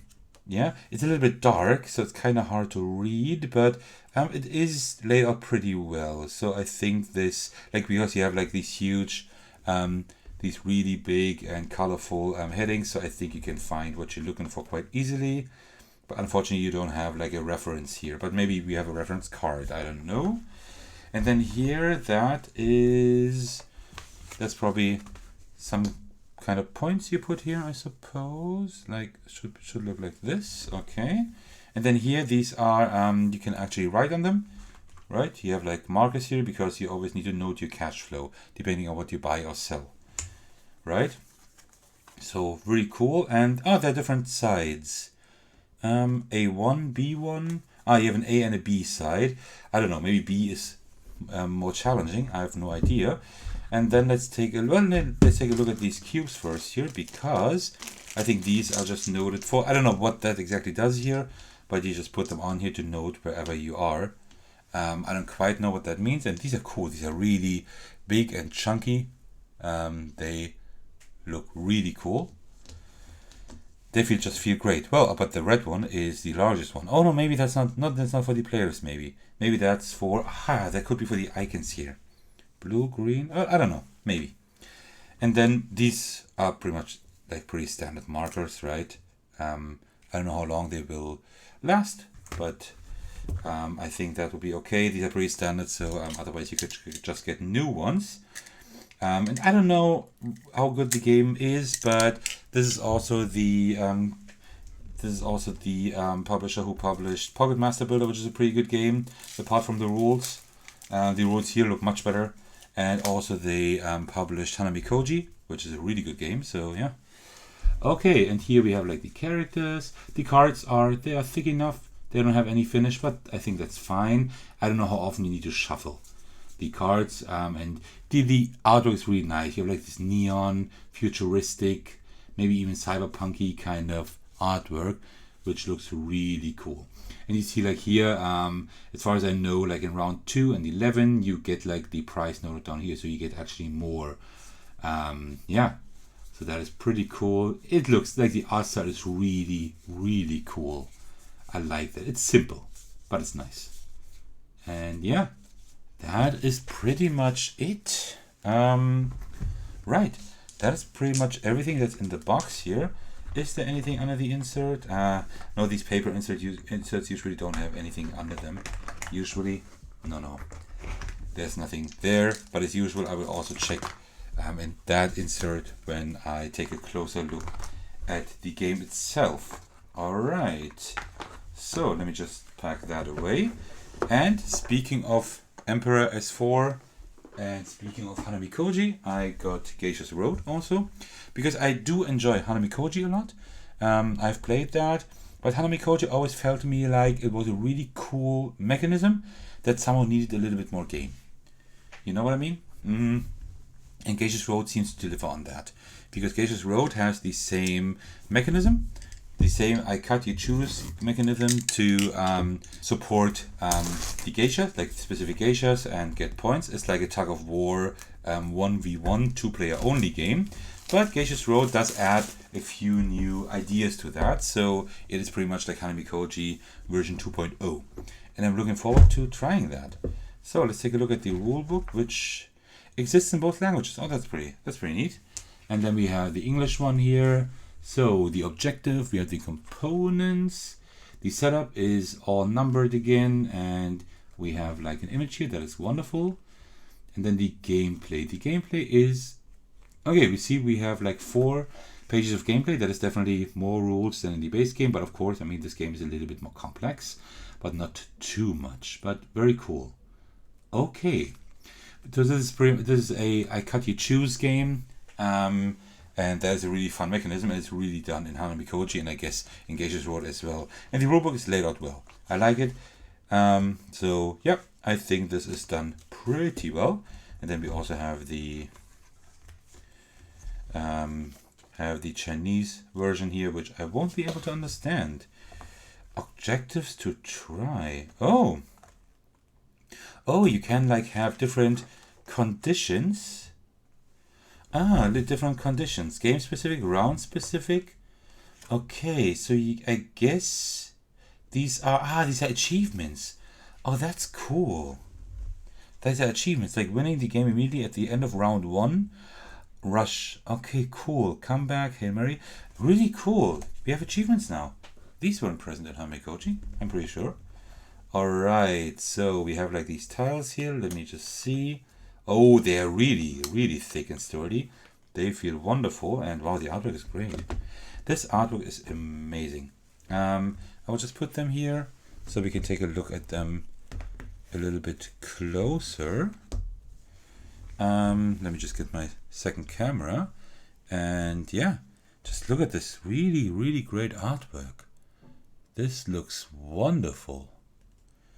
This looks really, really nice. Beautiful. Really great artwork. I thoroughly enjoy that. And then we have some cards here. I will have to open those up so we can take a look at them. And yeah, they have a decent quality, nothing very, very special. But actually, these don't need to be shuffled because I think... let me see. These are the different items. I think they don't need to be shuffled too often. So that is fine. Where are the tiles? Ah, here. These are the tiles over here, like with the actions you have, right? Because each player gets like these 4 tiles, and these are the actions you can do, like this I cut you choose mechanism, right? So that is really cool, and the artwork just looks wonderful. Really, really nice artwork. Especially, I'm really in awe of these tiles. They look just wonderful. And here we have also a few cards that I will be able to open up here. Sorry if that was a little bit loud. And yeah, just like really great artwork. This is probably where the geishas will be that you have to win over with your gifts. And oh, we have a different side here. I don't know if that is gameplay relevant, but that is like the night side and the day side. I don't know how relevant that will be. So this is just a paper insert. There will be nothing under there. No, nothing there. Oops. There we go. And yeah, and now I messed that up here. Don't break the game. No. Okay. Cool. And then we also have these little tokens here. These seem to be standees. Yeah, they're pretty regular standees. I don't know what you use them for. I guess maybe for these ones here, or maybe for the geishas actually. Oh, that's possible. They put the geishas there, but yeah, just regular plastic standees. Okay, cool. This looks wonderful. I can't wait to dig into this one here. This looks amazing. Yeah, I'm really interested to see how it like if it makes Hamekoji a lot better, but I hope it's not too complex, right? Alright, so looking at the games I've showed you and not, well, we are more than halfway through, which is great. And yeah, there are some games that will definitely be quicker to unbox. Alright, so the next game we have is Café. This is not a Essen exclusive game, but it is something that I would have wanted for a long time. It is a little bit puzzly as far as I know. It supports up to 4 players, but it also has a solo mode, and it's supposed to be good. A lot of people have already like asked me, have you played it? Will you make a video? Oh, you haven't? Well, you should get it. So it's been pretty high on my list, and there were 2 copies at Spiel when I arrived. When I looked there, 2 copies were there. I grabbed one, and somebody else grabbed the other one, and that's it. When I looked there, just a few hours later, there were no other copies there, so I was actually lucky to get like a copy there. Artwork is great. I just love this. Look at this, like this kind of, not well, cubist would be maybe the wrong term for that, but it's a really, really cool art style here. I just love that. Really cool. It's a German and French version, but I think it should be language neutral, right? Oh, I'm not quite sure, but I hope so, because I definitely need to play this on the channel. But let me see. Well, we have here French. L'orange sergent de Melona. We don't. Mise en place en tour de jeu. We don't need that. Here we have the German ones. Alright, well, you know what? You don't understand that anyway, so why don't we look at the French ones? Maybe I can understand something. So this is how the like the different phases of the game, I suppose. You have the components here. Then we have the setup. Mise en place is definitely the setup. Okay, you have a lot of images and everything. You have numbers here. That is good. And this is how a round works. And I think entour de jeu is game. And then here we have like the cards that you put in the middle, like how you, like the placement rules are these, like placement des cartes plan. And then you have your actions. I don't quite know what these actions are, but now I understand as much as you do. And then I guess these are like different actions you can do, like depending on the symbols you have lying there. All right. So yeah, the rules seem to be laid out pretty well because there are a lot of images, a lot of examples. I like that quite a lot. Ah, here's an advanced variant even. Variant avancée. That's pretty good. Okay, cool. Yeah, that doesn't look too bad. And then let's take a look at the components themselves. Come on.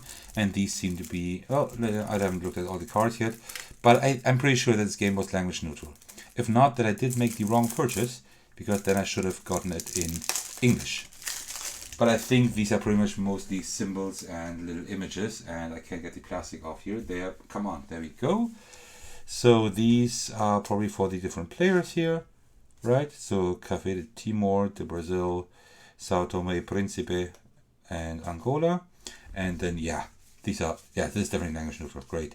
And then you have like all these tiles. You like place everything in front of you, and I think you have to have specific groups of letters and images. So I'm not quite sure how the game works, but the art style is really, really great. I really enjoy this art style. Looks nice. A little bit old school, pretty minimalistic. I really enjoy this. Very cool. Very cool art style. And then here, I think that it's nothing too special. We have like we have just cubes that look great. They look and feel great. I mean, when I say nothing too special, I mean this is like components we have seen before, but the colors are nice. Like this green and this red, but otherwise they are just normal, regular wooden cubes, but that is always great. Wooden components are always great in games.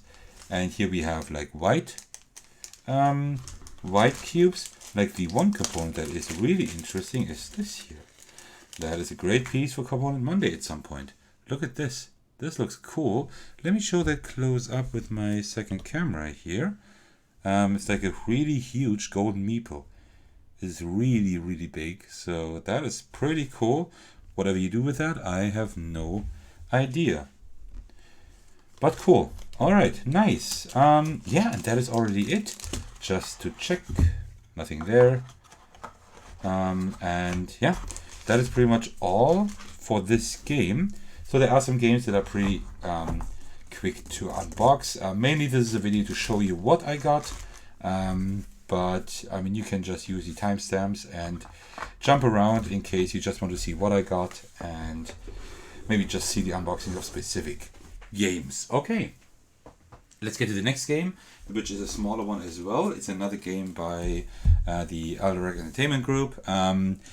This one I also got because I wanted to have it for quite a long time. It is a push your luck game, and as you might know, I love push your luck games. I really do. I have like at least 6 or 7 in my collection at the moment, probably even more, that have just the pure push your luck mechanism. I just love that, and that one seems to be a pretty simple one.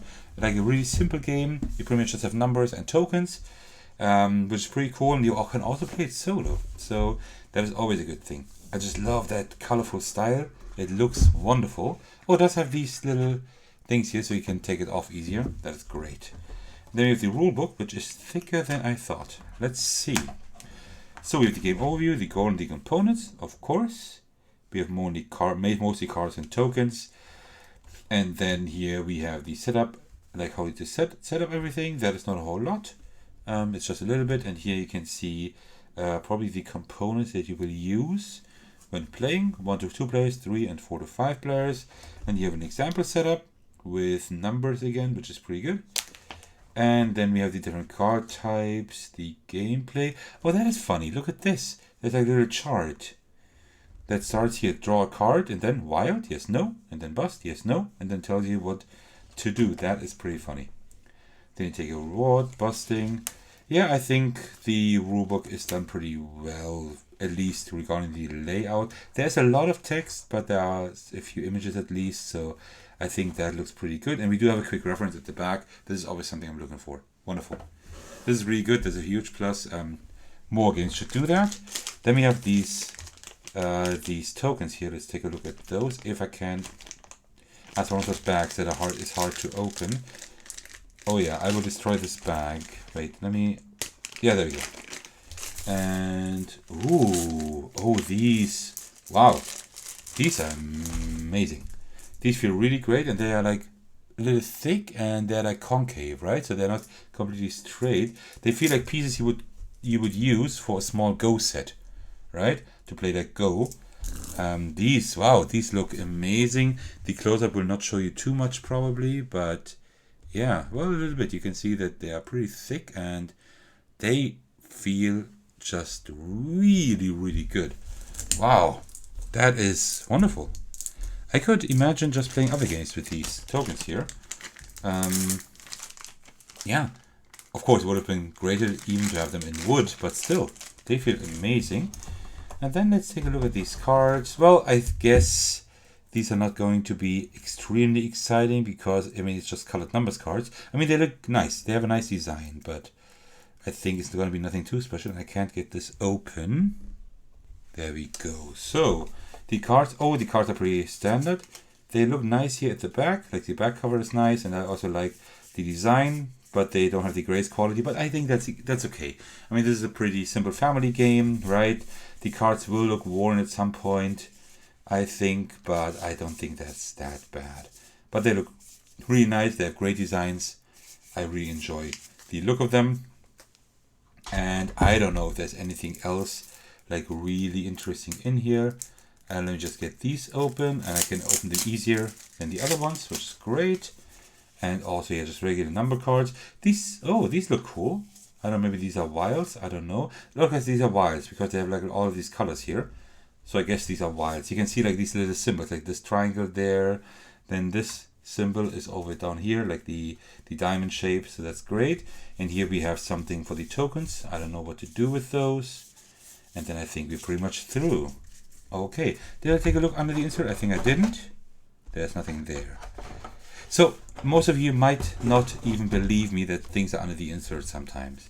Because I always look there and there is nothing there. But there is actually one game, that is the Artemis Project, that I unboxed on my channel. The German version though, but still. And there was something under there, under the insert. So, yeah. Alright, and that was 10.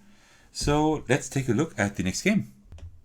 Next up is Dice Hunters of Therion. I got the German version here because the English version just wasn't available, but the game is, I think, pretty much language neutral, so it shouldn't matter too much. This is a really simple family game that is very new too. It was on my most anticipated games list in the video. It's by Richard Garfield, and it looks pretty cool. It is a simple dice rolling game pretty much, but I'm always looking like for the family weight games also, because these are just easier to get to the table for pretty much anyone, right? This is, I think, 2 to 4 players. Yeah, only 4 players unfortunately, but with more it would take just too long.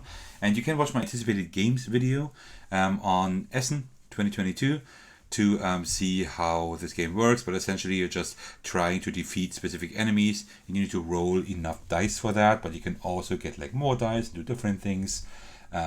But you always need to like roll better than the other players and hold that for an entire round.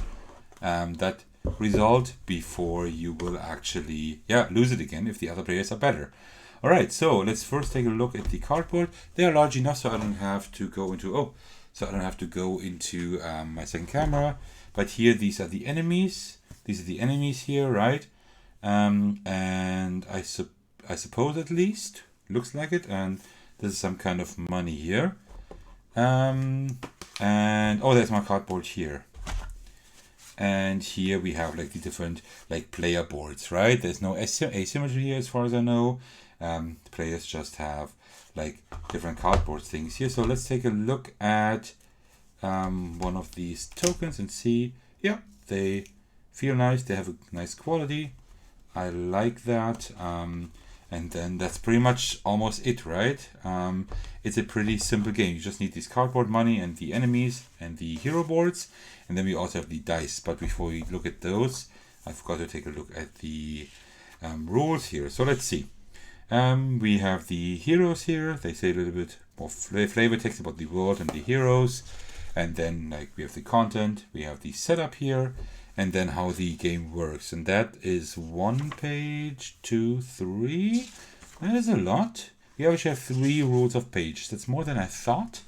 But it's not that complicated. It seems like here are a few examples as well. And just, it seems to be quite detailed how it is explained. So yeah, it looks pretty good. I think that this is pretty easy to digest. And also we have rules for 2 players, because for 2 players it works a little bit different. Alright, very, very cool. So, very enjoyable. Let's just take one of these dice here. Why are there only 3 sets of dice? If we have... Oh, no, right. Each player, I think, gets the white ones. These are the regular ones. And you can also get red and yellow dice into your dice pool. Because you always have 3 dice only, I think, and then you can get special ones as well. So let's just take the red ones. They are all pretty similar otherwise. But let's just take a look at the red ones here a little bit close up. So yeah, really cool. Nice design. Enjoy those. Yeah, so these are just pretty much like regular rounded dice, so to speak. But they're like the symbols are etched in here. And I like the contrast a lot. So that... it's pretty cool. Let me put those in here. And the other dice here are pretty much like similar. They do have a few different symbols. We have like here, we have like a red die symbol. That means I can get a red die into my area. And here is like a yellow die, so we can get a yellow die into the dice pool, so to speak. Under the insert, there's probably nothing. Let me just double check. Nope. Nothing there. Under these regular cardboard inserts, there's rarely anything there. Usually it's there if the inserts are a little bit more elaborate, but not always. And what I also have is this promo here. This is just a few more cards here. I don't quite know what they do, but some kind of leaders expansion or something. This I think was even Essen exclusive. So that is pretty cool that I have that. It probably makes the game a little bit more exciting. Alright.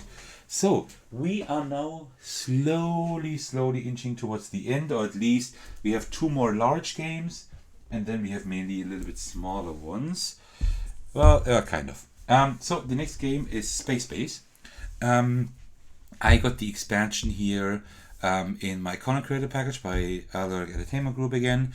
But the thing is, I have played Space Base digitally, yes, on Board Game Arena. But no, I have not. I don't own the game. So reviewing this on my channel, it's nice that they gave it to me, but reviewing this is kind of hard if you don't own the base game. Well, I got the base game now. I do enjoy the game. I have played it online, but somehow I never enjoyed it enough to actually buy it for myself. But I've only played digitally. I've only played like I think 2 times. So that's of course not enough to say that I shouldn't own the game. So that's why I got it now. And we'll take a look at it, how it looks like. Give me a second.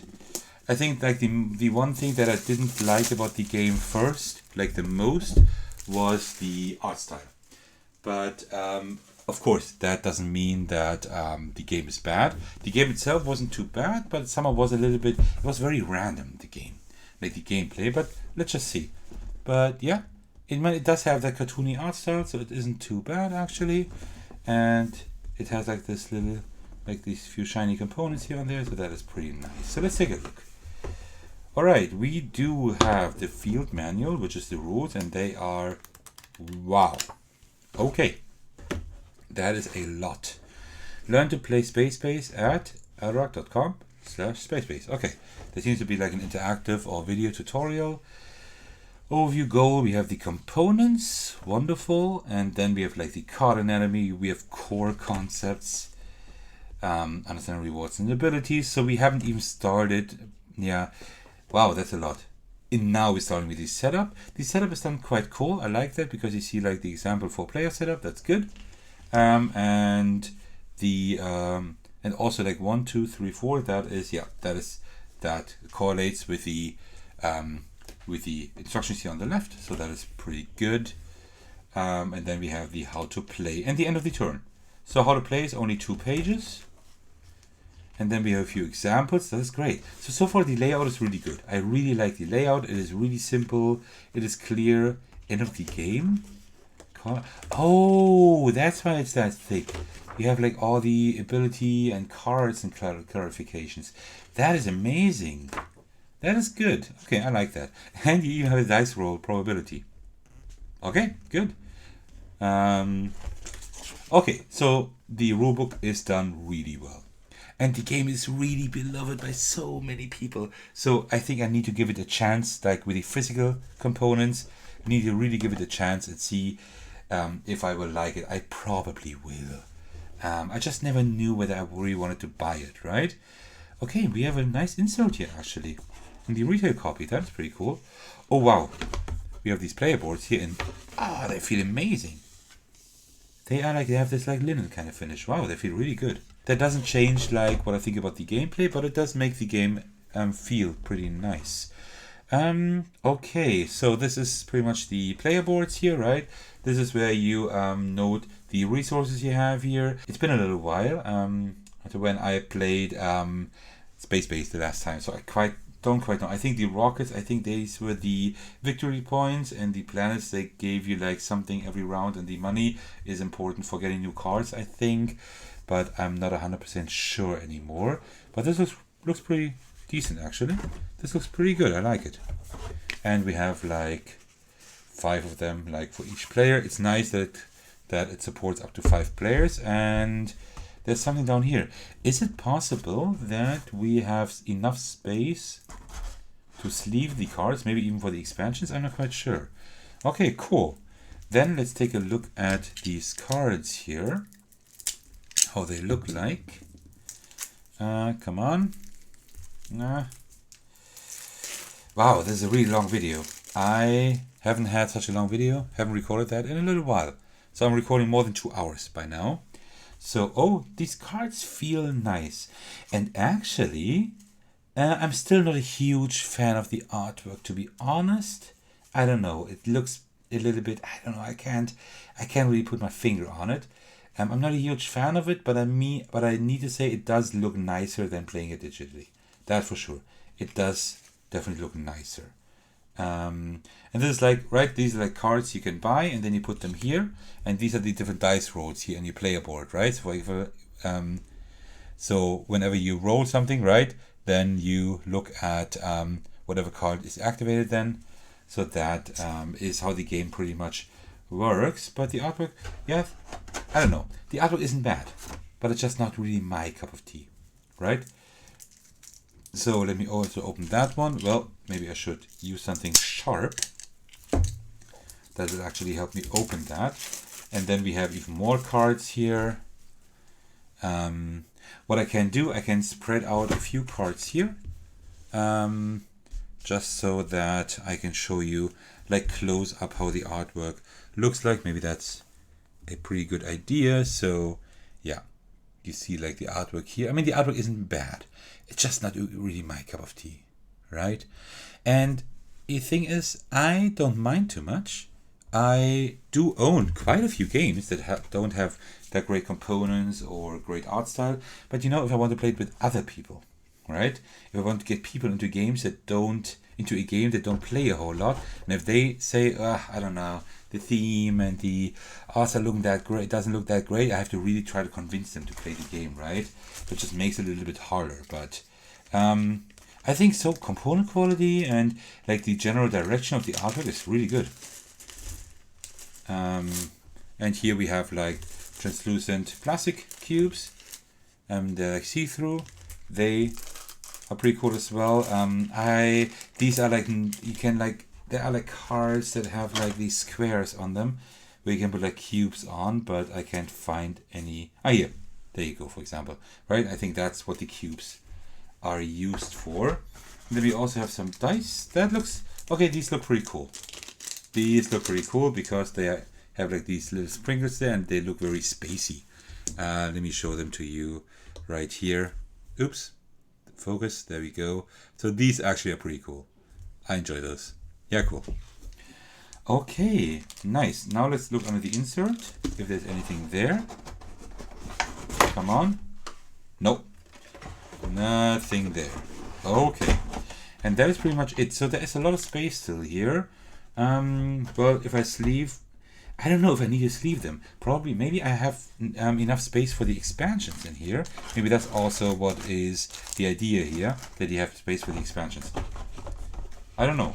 But yeah, actually, like component-wise and everything, this game is wonderful. The rules are done really well.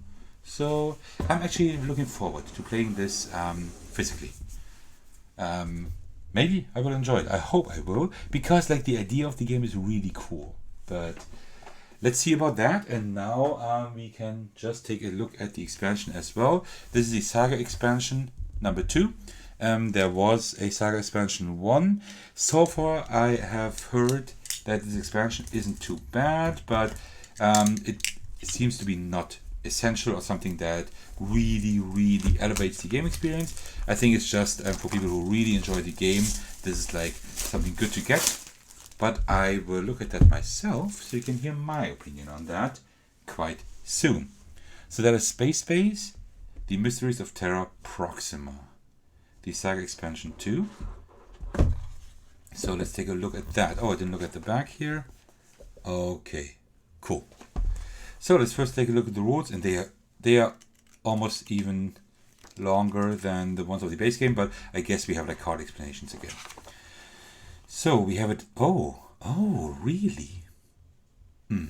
So we do have a discovery deck. That is that we do not that we will be instructed to look at some point. So I will not be able to show you that what's in there, but I guess just new cards that you will unlock.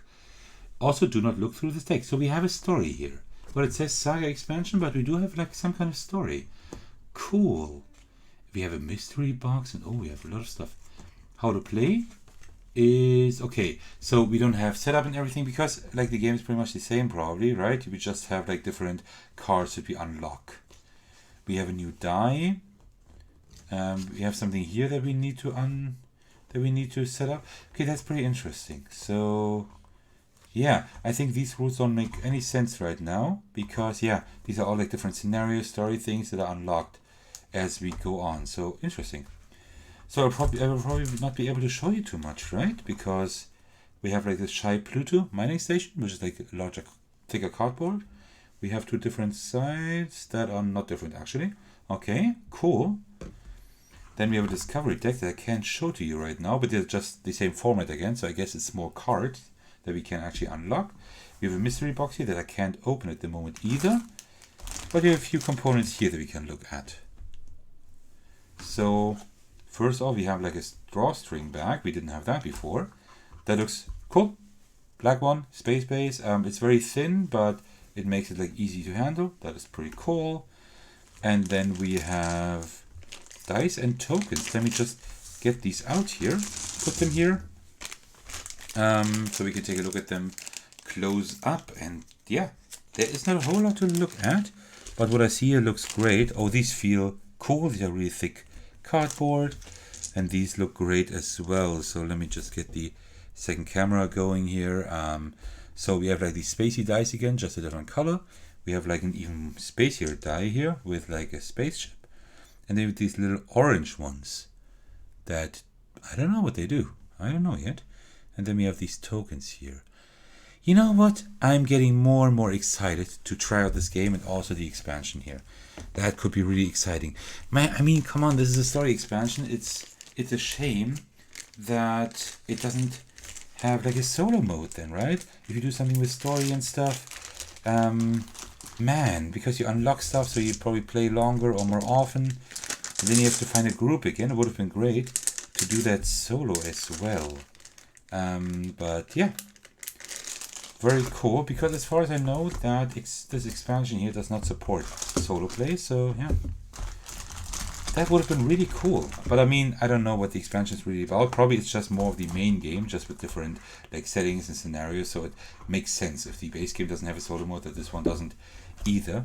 It makes sense, of course, but yeah, Oh, I will have to close it up later on a little bit better, because 2 to 5 players as well. Yeah. Okay, cool. Let's take a look. Let's take a look at the next game. This is a game I have played on BGA a lot, and I've been looking for a copy for a while, and I could never find a good, like a well-priced copy, but now I did. That's the game that Mike Nutt, who also did Waggle Dance, which I showed before here in this video, also co-designed. So I'm really looking forward to checking that out now. So let's get this open. This is also a dice placement game where you like manage your own hospital. To be honest, I'm not a big fan of the theme, which is another, just for those of you who think that that I mainly look for theme and components. That is pretty much like a proof that that's not the case, because I'm not too hot on this theme.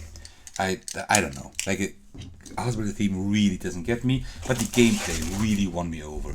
This has really cool gameplay. It has like really cool combinations you can build up over time. So this is why I really wanted to have the physical version. You can also play it solo. So I hope that I will be able to play a solo game in the future. I don't know how that one works, because you can play that digitally. But this is a really cool game. A really good one. So let's... Chocolate Factory, yep, that's the new one. That's probably Community Care, that's the expansion. They didn't have the expansion. I really wanted to get that too. I hope they will. Maybe I will be able to get it at some point. Somehow in a different way. Okay, so let's take a look. This is a very big box. Let's take a look at the rules. So first here we have the components, the introduction, that is good. We have the game setup, that is laid out really well. Let me just go a little bit here. So we have like all the instructions here, we have all the numbers and the setup here, that is great. Then we have the game sequence, these are different phases. There are not too many phases. But it is kind of, first you need to kind of get around, okay, how do you actually heal patients? How do you discharge them? What happens to neglected patients? Right? And this is why this theme is kind of hit or miss for me, because in this game you need to like think about, okay, which dice do I heal now? Do I maybe wait with a specific color of die until the next round, because then I can take, like, instead of 2 red ones, I can heal 4 red patients. That gives me more points. And this is something like, this is kind of tough to like wrap my head around, like if hospitals actually work that way, right? Okay, I'm not going to heal this patient now, although I could. I'll wait for something else.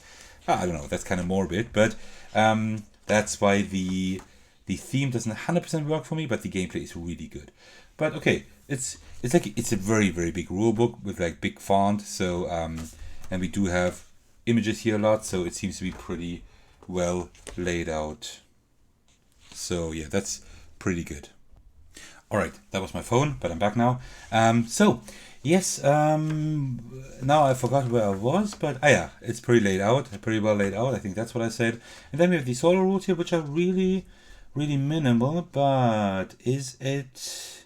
Yeah, it's a score. It's a score hunt. Unfortunately, I would have loved like some AI, but okay, that works. And then here we have like all the effects that I explained again, and that's it. So yeah. Oh, and the reference page with all the effects. That is amazing. So this is a really good rulebook. I like it. Okay, so then let's now take a look at the components here. Okay, so we have like cardboard here. These, yeah, good.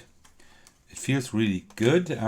These are like the different hospital tiles you can have in your hospital, right? And you see all the effects, like when you put like a nurse there, then something specific, you can do something, right? So you can heal like 3 green patients with the same number here, I think, right? Or you can heal 1 green patient 3 steps. So these are the different things how you can heal patients. And then we have like, and that's probably the score board here, I suppose. And you can somehow indicate the rounds here. With that one here, and that's pretty cool. So you can just punch that out, that small window here, and then you can like note the round down here. See it? That's pretty cool. That's a cool touch. I like that. Okay, and then we have like the syringes here and some blood bags. Okay, and then we have like probably a lot of, yeah, these are a lot of like of these hospital tiles, right? Yeah. These are the player boards here actually. So you just punch out the entire thing. This is like what you start with. It's double-sided. Is it different? Might be different, but I don't see anything right now.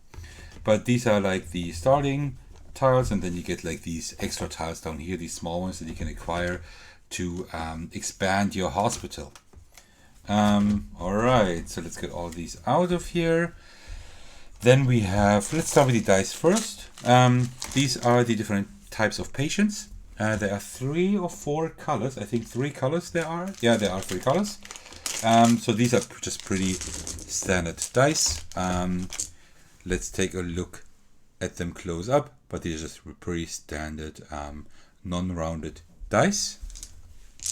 And we have them in 3 colors, red, yellow and green. And then, oh, I'm really excited to play this game. I really, really enjoy this. And then we have like these little nurse meeples here. You have the drawstring bag. What do you do with the drawstring bag? Ah, this is where the dice are in. Right, and you draw the dice from here. Oh, I don't like, yeah, it feels like, it's like this felt kind of thing. Well, actually, it's not too bad, but it's not like your regular cloth. Like it feels like a little bit like this felt thing. So yeah, it's a little bit something I need to get used to. And then we have these nurses here. Like these have like custom shapes. They are pretty cute. I like them. Made from wood, of course. So these look pretty cool as well. Okay, and yeah, we're almost through, but I'm not quite through with Dice Hospital then. I will show you in a minute why. And then the only thing that's left to show off and look at are these cards here. So let me just get these open. There we go. And here we have like turn sequence cards, which is great. So you actually know how do you score, what you do during your turn. And yeah, these actually have pretty decent quality. Yeah, they're pretty standard, but they have like decent quality. And here are like specialists you can hire that give you they give you an extra nurse in a specific color, and they give you special abilities, right?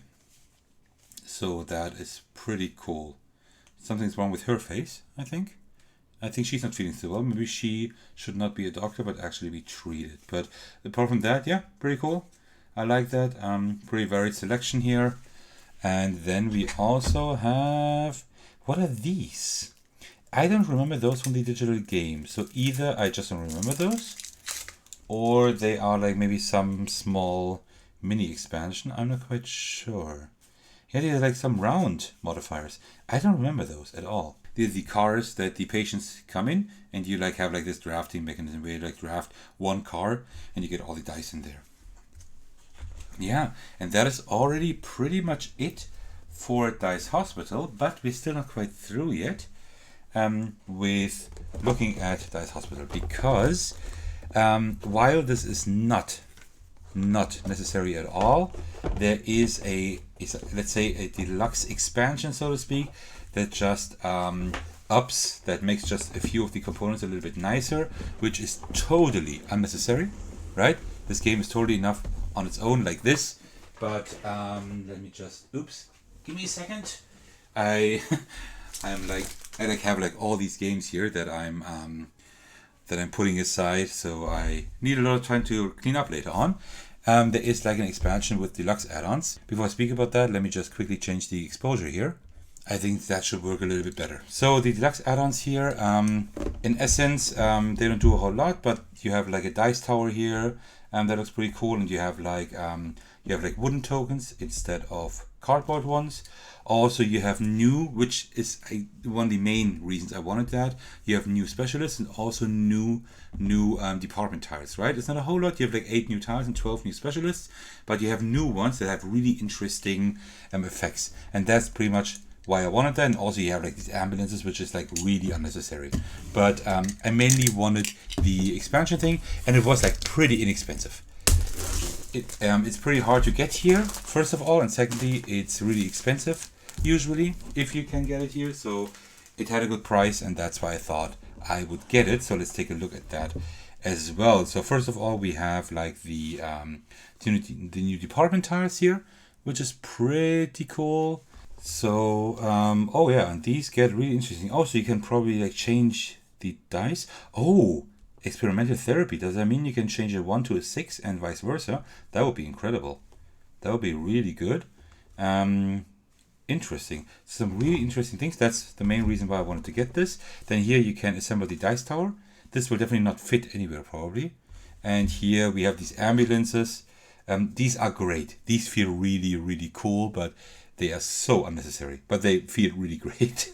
I gotta say, they feel amazing. I don't know what these stickers are for. And you have a space for the tiles. I don't know if I will assemble the dice tower, to be honest, because you can't fit it in here anymore then, right? I have to assemble it every time anew, I guess. But, well, they do have a lot of room in the original Dice Hospital box, so maybe it fits in there. Then we have new specialists here. These are just regular cards again, but they have different effects. This one seems to be able to target any patient. Oh, and you can just re-roll. You can re-roll that patient to see if maybe you get a better number. Let me see here. Okay, nothing under the insert. And then the last thing we have is these tokens that look really... those look really cool, right? I don't need to go into close-up because you saw the nurses already. Just we have brown nurses now. And then we have like blood tokens and these skulls here for... instead of the cardboard ones, and just makes it look feel a little bit nicer. So I know that this expansion was definitely not necessary to get, but I know it's hard to get here, and I thought it would be kind of cool. I think I can fit everything in the main Dice Hospital box, and that is pretty good then, because then I have like the entire experience in that box. I still hope I can get the expansions to that, because, well, as I said, I really, really enjoy this game. I seriously like this one. Alright, for the next few games, I'm gonna be, I will go into a close-up now, because now we have a few smaller games. Let's start with the Similo games here. I already have like Fables and History. I already own those, and this is a really cool deduction game that I really like to play with people. Player count is pretty much limitless, and it's a pretty cool concept, and more characters is just more interesting, so to speak. So I got Myths and Spookies. Let's take a look at the Myths one first. Let's just see what characters we have in here. So in essence, this is a cooperative game. One of the persons is the clue giver, and the other players have to guess the correct character. That is pretty much it, but it is a very fun game. That I like to pull out quite often because, well, as I said, the player count is pretty much limitless. So let's just take a look at the characters. What we have here. So let me just open this pack of cards. There we almost go. There we go. And the card quality is always good. They're like linen finish. They're pretty thick. So that is cool. So this is the Myth one. That means we have like we have like mythological creatures. We have here Echidna, Harpy, Pandora, Jason, Chiron, Argus, Circe, Arachne, Icarus, Medusa, Hermes, Hera, Dionysus, Morai, Pan. He looks pretty interesting. I like it. Ares, with the helmet, of course. Apollo, Hades, Polyphemus, Aphrodite, Athena, Eros, Tyche, Achilles, Artemis, Zeus, Amazon, Minotaur, Heracles, and Poseidon. That's interesting. I didn't know that this was only Greek myth. Yeah, I think it's all Greek. Yeah, wow, okay. I didn't know that. I thought we had a few different mythological backgrounds, but okay. Still, it looks pretty nice. Let me just put that back in here, close it up, and then we can get to the next one. The next one is Similo Spookies. Let me open that up, and that is pretty much like the Halloween edition, right? And we almost have Halloween, so I will definitely pull that out then, and then we can play it then. So let me just see it. There we go. So let's see what we have here. I guess we will have like the classics. We will probably have a ghost. We will have like vampires, Frankenstein. I don't know. Probably the standard stuff. But let's see, maybe we have something like really inventive there. I'm looking forward to the... I can't get this plastic off here. There we go. I'm really looking forward to the designs again, especially for the scarier ones here. Okay, yeah, that's what I was hoping. Evil Witch, Mummy, Vampire, Krampus, Werewolf, Cthulhu, nice. Boogeyman, Ghost, Banshee, Zombie, Haunted Doll. Ooh, okay, that's kind of creepy. Scarecrow, Gargoyle, Demon, Gremlin, Wicked Clown, Skeleton, Grim Reaper, Invisible Man, Grey Alien, the Killer. Oh, wow, that looks pretty scary. That's, yeah, like a Jason mock-up probably. Frankenstein monster, Oni, nice. Ooh, that's a cool one.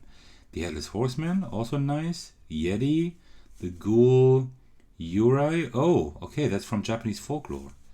Evil Scientist, Cultist, and the Swamp Monster. Wow, really cool selection. I think I like this one more than the Myth one, but I was looking forward to the Myth one more. So yeah, that is a little bit ironic, but really cool. Okay, so let me close that up.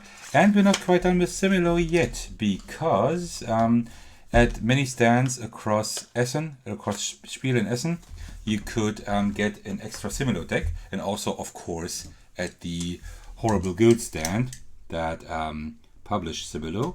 So this is like board games, Similo board games. So I don't know what that is supposed to be. So let's take a look, but it's so stupid to open that. I didn't quite finish the job here. Like this should be fine. There we go. Okay, so let's see what's in here. I'm really excited to see. Oh, that's a really thick deck as well. The Similo deck was made possible thanks to Stormmeyer Games, Days of Wonder, Sit Down, Panosaurus, Thundergriff, Ludonaut, Spielworks. Wow, that's a lot of corporations here. Oh, that's exciting. But how would he do? Is like board game characters? I mean, you need characters, right? But what are board game characters? Let's see.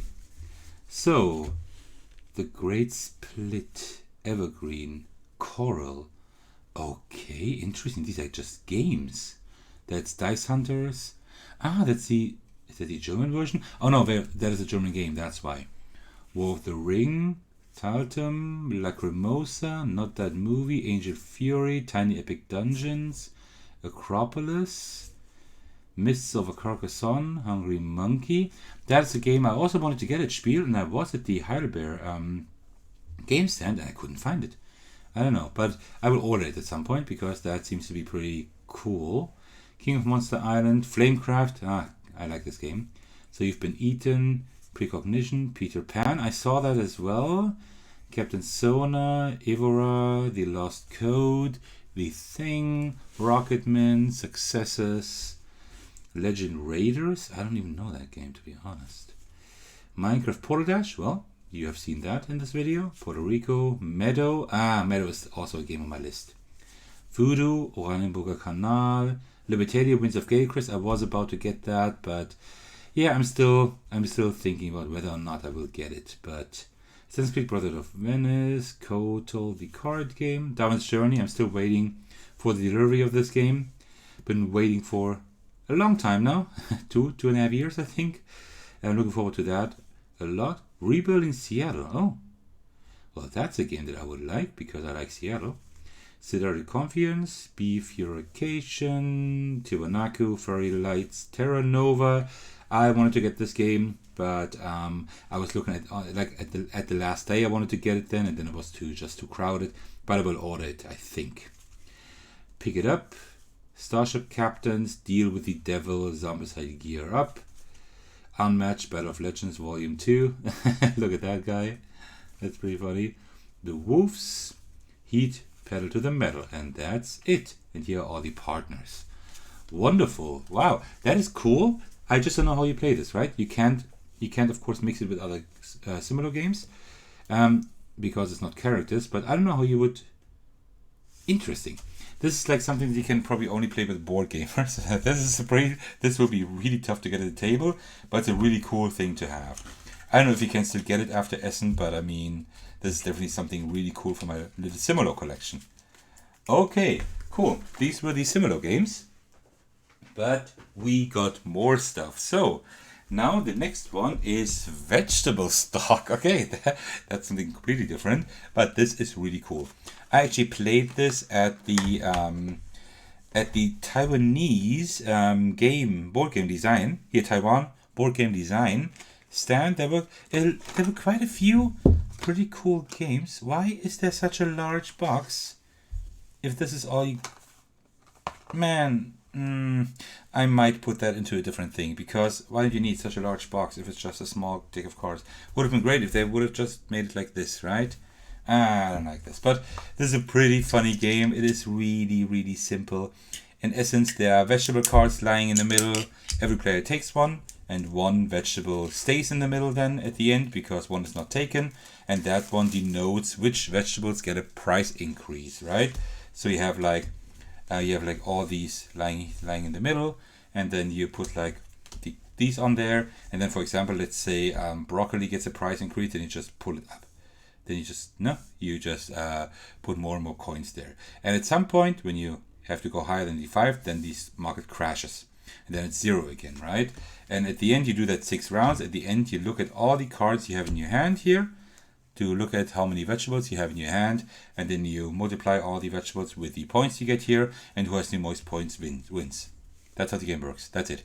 But what I liked about this game is not only the design, but I also liked just the simple gameplay. You explain this in 2-3 minutes at most, and then you play it, and the game is played only 6 rounds. Everybody takes a card. You rearrange the price, you alter the prices, and you do that 6 times. So this game, you can play this game in like 5 to 10 minutes. It says 15 minutes here. That's probably too much. I don't know if you need 15 minutes. I almost don't think so, right? So really, really cool. I'm really happy that I stopped at the stand and played that with one of the members of the stand, like one of the people presenting the games and selling them. And I actually even won the game. So I'm really looking forward to pulling that out. Something very simple.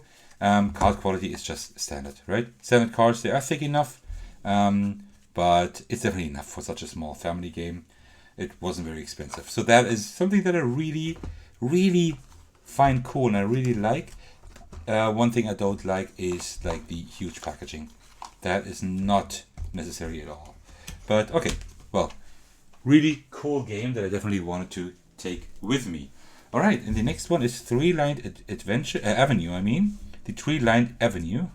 I got that at Japanime Games. These are all the guys who made Ramen Ramen, which are already unboxed on this channel. And spoiler, I will publish a playthrough of Ramen Ramen quite soon. I hope this year. So I'm not able to open this. So essentially, this game, I don't know anything about this game. This was pretty much like a blind purchase, as I like to call them. I didn't know anything about the game, but I know Ramen Ramen, and I thought, well, I'd like another game from that company to see how that fares. And this is pretty cool because you like build an avenue of trees here, and but the thing is, you don't have your own area. Like everybody builds in the middle, and that is exciting. So let's look at the Tree-Lined Adventure. Oh, really great box. This is like linen finish, and it's like these things here, so you can open it easier. Really great. All right, and here we have the rules that are not a rule book. Oh no, you have to fold them open. I don't like this at all. Oh, I don't like this. Yeah, these would be the rules then here. So here we have the rules. Overview components, that's fine. We have the goal. And then down here we have the setup, which is quite long. A lot of setup here. And then how to play, which is also quite long, right? It's like all of that. And here's the game end then. Okay. Yeah, the rules look okay, I think. They have a lot of examples, they have a lot of images, but like having them fold open, I don't like it at all. Like if I want to look at the rules quickly, like while I'm playing this with people, I just have to like fold open like a huge map. That I don't like that too much. Alright, then we have like little tokens here. Oh, look at the artwork here. These are really cute. Let me just show you them up close. Really cute artwork. Really, really cute here. I really like that. And they are, yeah, really thick. They feel great. And oh, look at this design at the back. Really, really nice. Here's some scrolls. We have some ducks. Actually, I don't need to use any second camera for close-up because I am already quite close, so that is fine. And oh nice, we have player aid cards that have great quality as well. Wow, this game really is a looker so far. Nice. So actually, maybe we don't need the rules too often. I just look at them once or twice and then we have like this here. Okay, cool. So, and then we have like small cards. Let's take a look at those. Oh, cute. Very, very cute. Very cute cards. I like those and they feel great. They feel amazing. Really nice. And then we have the tiles that are also cards, which is good. Otherwise they would take up too much space, I suppose. Also the same quality and they look nice. And yeah, they fit together really well here, right? You can like, you puzzle them together here quite well. And oh, like, look at this artwork. This looks really nice. I like this. This looks wonderful. Oh, look at these little umbrellas here and really, really cute. And the insert, there's nothing. I thought so. Cool. Okay. Well, I will fix that later. And then we also have a few meeple here. Do I need to go into close-up? No, I don't think so. You can see these little meeple here. I don't know what that... Oh, these are like little people with like, I don't know, maybe they have a shovel or something. Would make sense for landscaping and stuff. And like these little round ones here. Like each player seems to have two, so I guess this is what you put on the avenues to denote like where you put like where you put like the cards in the middle, right? Where you put the landscapes and which points you get, because you all build together, and that is great because very often you don't you everybody has their own area, right? What is this? This must be from a different game, right?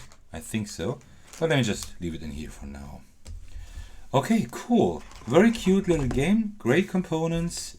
Well laid out rules that are really annoying to open.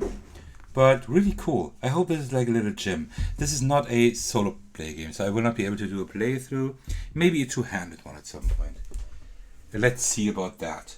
The next game I got is Gap, which is really shiny. Like really, really shiny. These are like foil cards, which I don't know why. This is like a really simple game. I don't know why it needs foil cards, but I mean, it looks good, right? I don't mind a good looking game. I don't know how this game fares, if this is good or not, but I actually saw that before Spiel, but only a few days before, so it didn't make my most anticipated games video. I wasn't really anticipating it either, but I said if this is not too expensive, I will get a copy because this seems to be like, it's supposed up to 6 players, and it seems to be like a really simple card game. And this is something I'm always up for. As you know, I'm always looking for good fillers, for good icebreakers, for good games to end the night, to play with family members, with friends who don't play very often. That's great. And you see like all this foil here. And this seems to tick all the boxes. I don't know if it's good or not. I will check that out. So let's just open that up. There is some advertisement here for other games. This one, Hens, that was funded on Kickstarter at some point. I will actually get that this year as well, or next year. Okay, cool. Then we have the rules there in German. Again, why don't we need... Well, now I get it. For sleeving. You can sleeve those and then you have actually enough room in here. Oh, and that's probably also the case for the other game that I dismissed. The vegetable game, right? You can just sleeve those. That's why they did it. Okay, I take back what I said about the game. Okay, we have the rules here. I don't like the fold-up rules, but these are smaller at least. So we have like preparation. We don't really have a setup. That's all the setup we have. And then we have like, this is how you work. No, this is like how the game works in general. This is the end. And here you go with your turn. And okay, I mean, these rules are really simple. There are almost no rules, so I guess the rulebook is okay, I suppose. We have some examples here, the way it looks like. But, I mean, there isn't a whole lot to do regarding layout. So, yeah, that works for me. Then let's take a look at the cards. These are just number cards, right? So, it's nothing too special to unbox, but they are foil cards, so it might be interesting looking at them anyway. So, let's just do that. Come on. So here, okay, these do look really nice. Can I, like in the camera, here you see like the foil kind of thing, you can see it a little bit. And these are like all foil cards. They look really nice in real life. They look great. And they feel, yeah, the quality is pretty much, yeah, the quality is not bad either. They have like some kind of plastic coating. So I don't know if they probably are not waterproof, but they might be a little bit spill proof. I'm not quite sure. They feel different for sure. And here we have like all these cards, right? Like the game, I don't quite know what the game is about, but something is you like play cards, but it depends on the numbers in the row, what actually your cards do, I think. And it's about like creating gaps. That's why the game is called that. So yeah, I'm looking forward to trying this out. This could be a really cool filler. I hope it's really simple, but fun to play. That would be great because those games are kind of hard to find.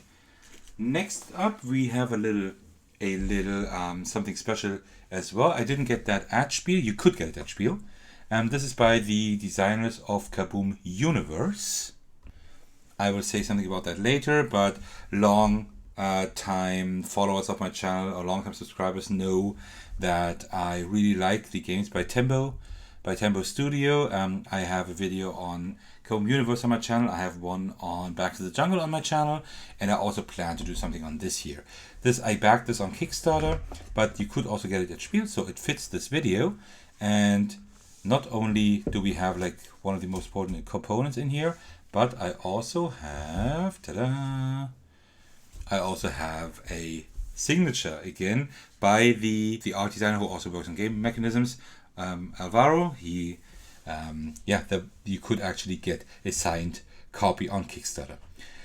So this is really, really cute. I love that. Then let's put that aside. Then let's take a look at the rules. We have it in Spanish and in German, in Spanish and in English. They are Spanish speaking. They come from Spain, so that's why they have like this double language. These two languages here, and then let's take a look. The artwork is really great. I always love the artwork in the games. We have like a little, like deep in the jungle, a group of sloths gather under the light of the full moon to celebrate the great feast of dreams. This is all about like dreams. We have the objective, and then we have the components here, which are not a whole lot. And then we have like preparation, how to play, really well laid out, no problem at all. And then like we have the different like, this is how to play. You have like 4 phases, and here you see like every phase laid out. You have different colors here, so it's a little bit easier to see. And we have like a lot of images and like a lot of examples here also. So this is really, really well done, really well laid out. Unfortunately, there is no solo mode here, but I will still feature this at some point. And at the end of the rulebook, we also have like all the cards explained. So really well done rulebook. I really like it. The Spanish one is probably the same. And because I backed it on Kickstarter, I got this little art print with it, which is amazing. It's a really funny art print that I just can't get out. There we go. Really funny art print. I really like that one. Also with the signature, and it's also limited, right? So I got one of the 800 copies of that. So really cool. Okay. And then here I have a sticker, I think, that's also part of that. And here's now the game components. I haven't been able to check out the game, like to try the game yet. But in essence, like every player gets one of these discs, and these are like sleep phases. And in each phase, you can like advance phases and go back phases. And then each phase, you can get specific components that you can then use to do different actions, right? At the end, you need to end up with these components, because these, the blue ones here, these are like really cool, thick cardboard tokens, because these are the victory points at the end, or like the dream points, I think they're called. But you also have like these star tokens and these triangle ones, and they give you the possibility to do specific actions, right? You can convert them into blue. With these blue ones, you can use them to get other components, and that's kind of how it works. And also there are cards that are played right here. Like I think each player has like specific cards, and you can play those to also trigger specific effects to go to different dream phases. That's I think kind of how it works. And the artwork is just amazing. I really, really like the artwork here. But I like all the artwork. And it's a really cute theme with these sloths. So yeah, really, really cute. I can't wait to try this game out. So I did unbox it for myself because I got it way before Spiel. Nothing on the insert. But I still wanted to show it off now. Because, yeah, because you could get it at Spiel. It definitely fits this video here. Alright, so let me put everything back in here so we can look at the next game, and we are almost done now. Well, I mean, it's a really long video, so yeah, it's great that we are almost done. Alright, the next one is something just very quick and short. It's Activity Pocket. Activity is a German game, or I don't know, maybe it's even Austrian, I'm not quite sure, but it's like German speaking. I don't know if this exists in English. I don't know, but I will just feature here in case it does exist in English. I'm not sure. Activity is like a party game where you have to either draw or explain or do a charade for to explain words, and the people, like the players in your team, need to guess that word in a specific time. That's it. It's usually a big box game. There's also a travel edition, which is like this large, right, the double this size, with like travel words, like words relating to travel. And now they have the Activity Pocket version, which has a new words, but it's also a standard. You can use it as an expansion with new words, but you can also use it as a standalone one, because in the original you have like a big playing board, and here you don't anymore. Here you have like a die instead, and you roll the die for either drawing or explaining or charade, and then you get like the points that are noted at the back of the card. So yeah, it's actually pretty simple concept, but it's nice that it's so small that you can actually just take it with you. You don't, because usually it's like a really large board game. Can I get to it now? Yeah, well actually let me show you the board game in just a minute, but first I will open this here to show you just how the cards look like. And the quality is nothing special. I know these cards already. These are nothing too special, but this game is often like really a hit to play as a party game. It's just a great party game. It works well. Explaining words is always fun, like with different means here. So you see these are like pretty thin cards, but it doesn't matter. It's just it's a party game where you don't have to like really riffle shuffle the cards, right? Because there are so many different words here. And if you look at the back, you see like they give different amounts of points, right? We have like medium, like easy, medium, and harder words, and then you try to explain them in that sense. Just for completion's sake, I will just get. I hope you can still hear me back here. I will just get the original board game. Oops! So I can show it to you how large it is. You see, like it's like a full-fledged board game with like a game board and everything. And if you take this with you or you have it at home, that's great to play with that. But if you actually just want to go someplace and you're not quite sure whether you play it, but maybe it's great to just have that small version. You don't have the game board, but you can still play it really well with the die and everything. So there's actually no reason for the game board. You just need to track your points, and you track your points by explaining the word. And when you got that, you turn it over, and you know you have 3 points, right? And then you just add up your points. You just on the game board you just advance, but you don't really need that with this version. So that's really cool to have. Okay, and the last game of the regular ones I got at Spiel is this one here. This is by Grand Gamers Guild. This is the Pumpkin Problem. This is also the guys who made the Artemis Project, for example. And this is the Pumpkin Problem. This is an 18 card escape room. Yeah, you need to get this is something that you kind of need to wrap your head around first. This is really funny. This is like the Holiday Hijinks line. They only had number 3 there. I wanted to get all of them, but they didn't have them. So I'll have to see whether I can order them. But they only had this one here. And I hope I will be able to do a video maybe in time for Halloween, because that's like pretty much the right theme.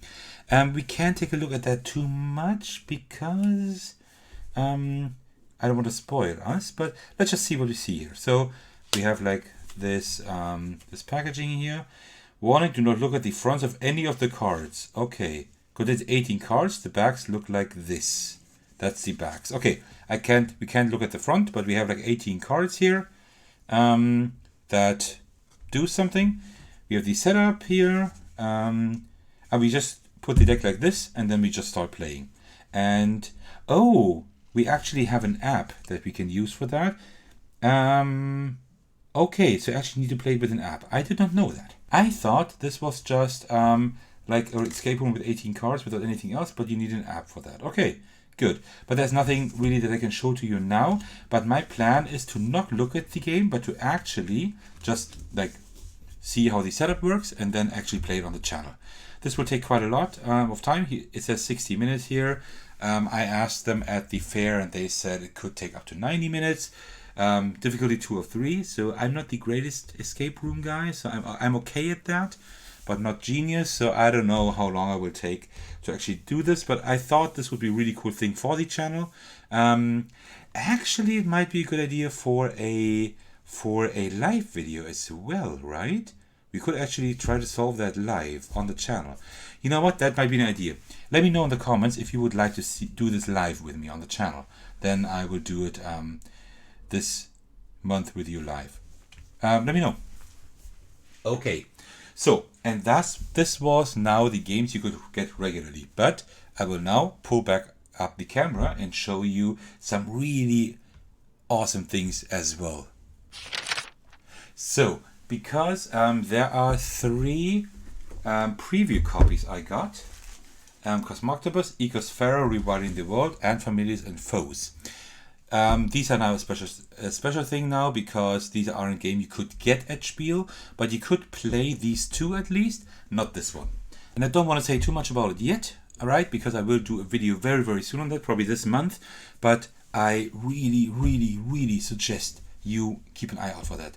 This is an amazing game. I already played 1 session, a shorter session, like of about an hour, like almost an hour, but it was a really, really great experience. This is really tightly designed, a really tight design. It's really pretty simple to learn, but it has so much depth and so many different ways to victory. And you can play it solo, you can also play it competitively with up to 4 players, and you can also play it cooperatively. So this has such a huge range and it's such an amazing game. It is just amazing, seriously. Watch my review on that this month, and I hope I can also push out a playthrough for that. Such an amazing game, and I'm so happy that Chris wanted to give me a review copy. Then we got Ecosfera. Also a really cool game.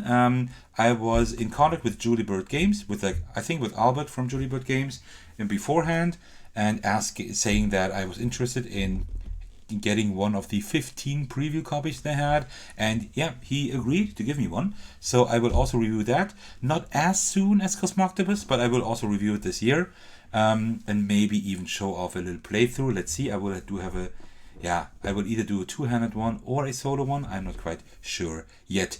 Really cool game as well. You can see a little bit more here. This is a cooperative deck builder. I played it already with my friends one night in the hotel in Essen, and it is a really good game. It's really fun. It's so far the prototype is tough as nails. We were doing really bad in our first playthrough, but it is really fun. It has great art design, and it is really interesting because you do have to cooperate a lot. At the beginning I thought, well, there's not too much cooperation there. Yes, there is. You really need to cooperate a lot, and that is wonderful. Also, this is like colorblind friendly. It is made with 100% renewable energy. It is FSC certified, so it does fit that nature theme a lot. So I'm really happy that I got this preview copy. Keep an eye out for the video as well. It's worth it, definitely. And the last game we got, I just got this yesterday. This was yesterday night. This was lying on my doorstep because this is something that I was also interested in reviewing. This is also a prototype copy. Familiars and Foes is live right now on crowdfunding at the moment. I will put a link in the description if I don't forget. This is pretty much a game where you have like a character and you fight against like waves of enemies. This is mostly a cooperative game. You can also play it solo, but the cooperative aspect is much stronger than like the regular game mechanism, right? So this is also something that I will review. I hope I will get out a review very, very soon. I hope still until as long as the crowdfunding project will be live, but I will put a link in the description as well. And we are pretty much done. There is one last thing I want to show you, and this is something that is pretty cool. So I showed you Finding Atlantis before, right? And you know, or most of you might know, that I really love this game, Soviet Kitchen Unleashed. And what I got from Andreas, the designer, I got an autograph. So he signed my copy, which is really, really cool. This makes this much more special. This is a game that will never leave my collection. Seriously, it will never will, because it's such a cool and fun game that is really, really cool to play, but also pretty tough later on in the later levels. And also for Kaboom Universe, when I talked about 5 more minutes, I told you that I really enjoy the games by Tempo Studio. Kaboom Universe is my most favorite. And Alvaro, the designer, he is also the artist, and he signed my copies as well. Look at this. Isn't that amazing? Really, really awesome the way he signed that. This is just incredible, because this game will never leave my collection as well. And you see, now I have even more reason to keep this. So I'm really, really happy about these signatures as well. With these it's so derpy looking. I just love these images. It's just amazing. Alright, so, and that is it. This is my entire haul from Spiel. It is really a lot, but there were just a lot of things that I was really interested in. I definitely got a few things that I was really anticipating, like my top 3 most anticipated things I actually got. I got some really cool prototypes copy. I met a lot of awesome people, and also I got a few review copies, which is great, but also just a lot of also simple games that I had on my list for a while, and games that I just got to know, such as Waggle Dance. So that's the end of my video. I hope you enjoyed it. It's really long, but there were just a lot of games to show off, and I really hope you enjoyed the video. If you did, why don't you let me and the algorithm know by liking and commenting. If you like my content enough, you can also subscribe to my channel. I have gained quite a lot of subscribers the past few weeks, and I'm so thankful for each one of you.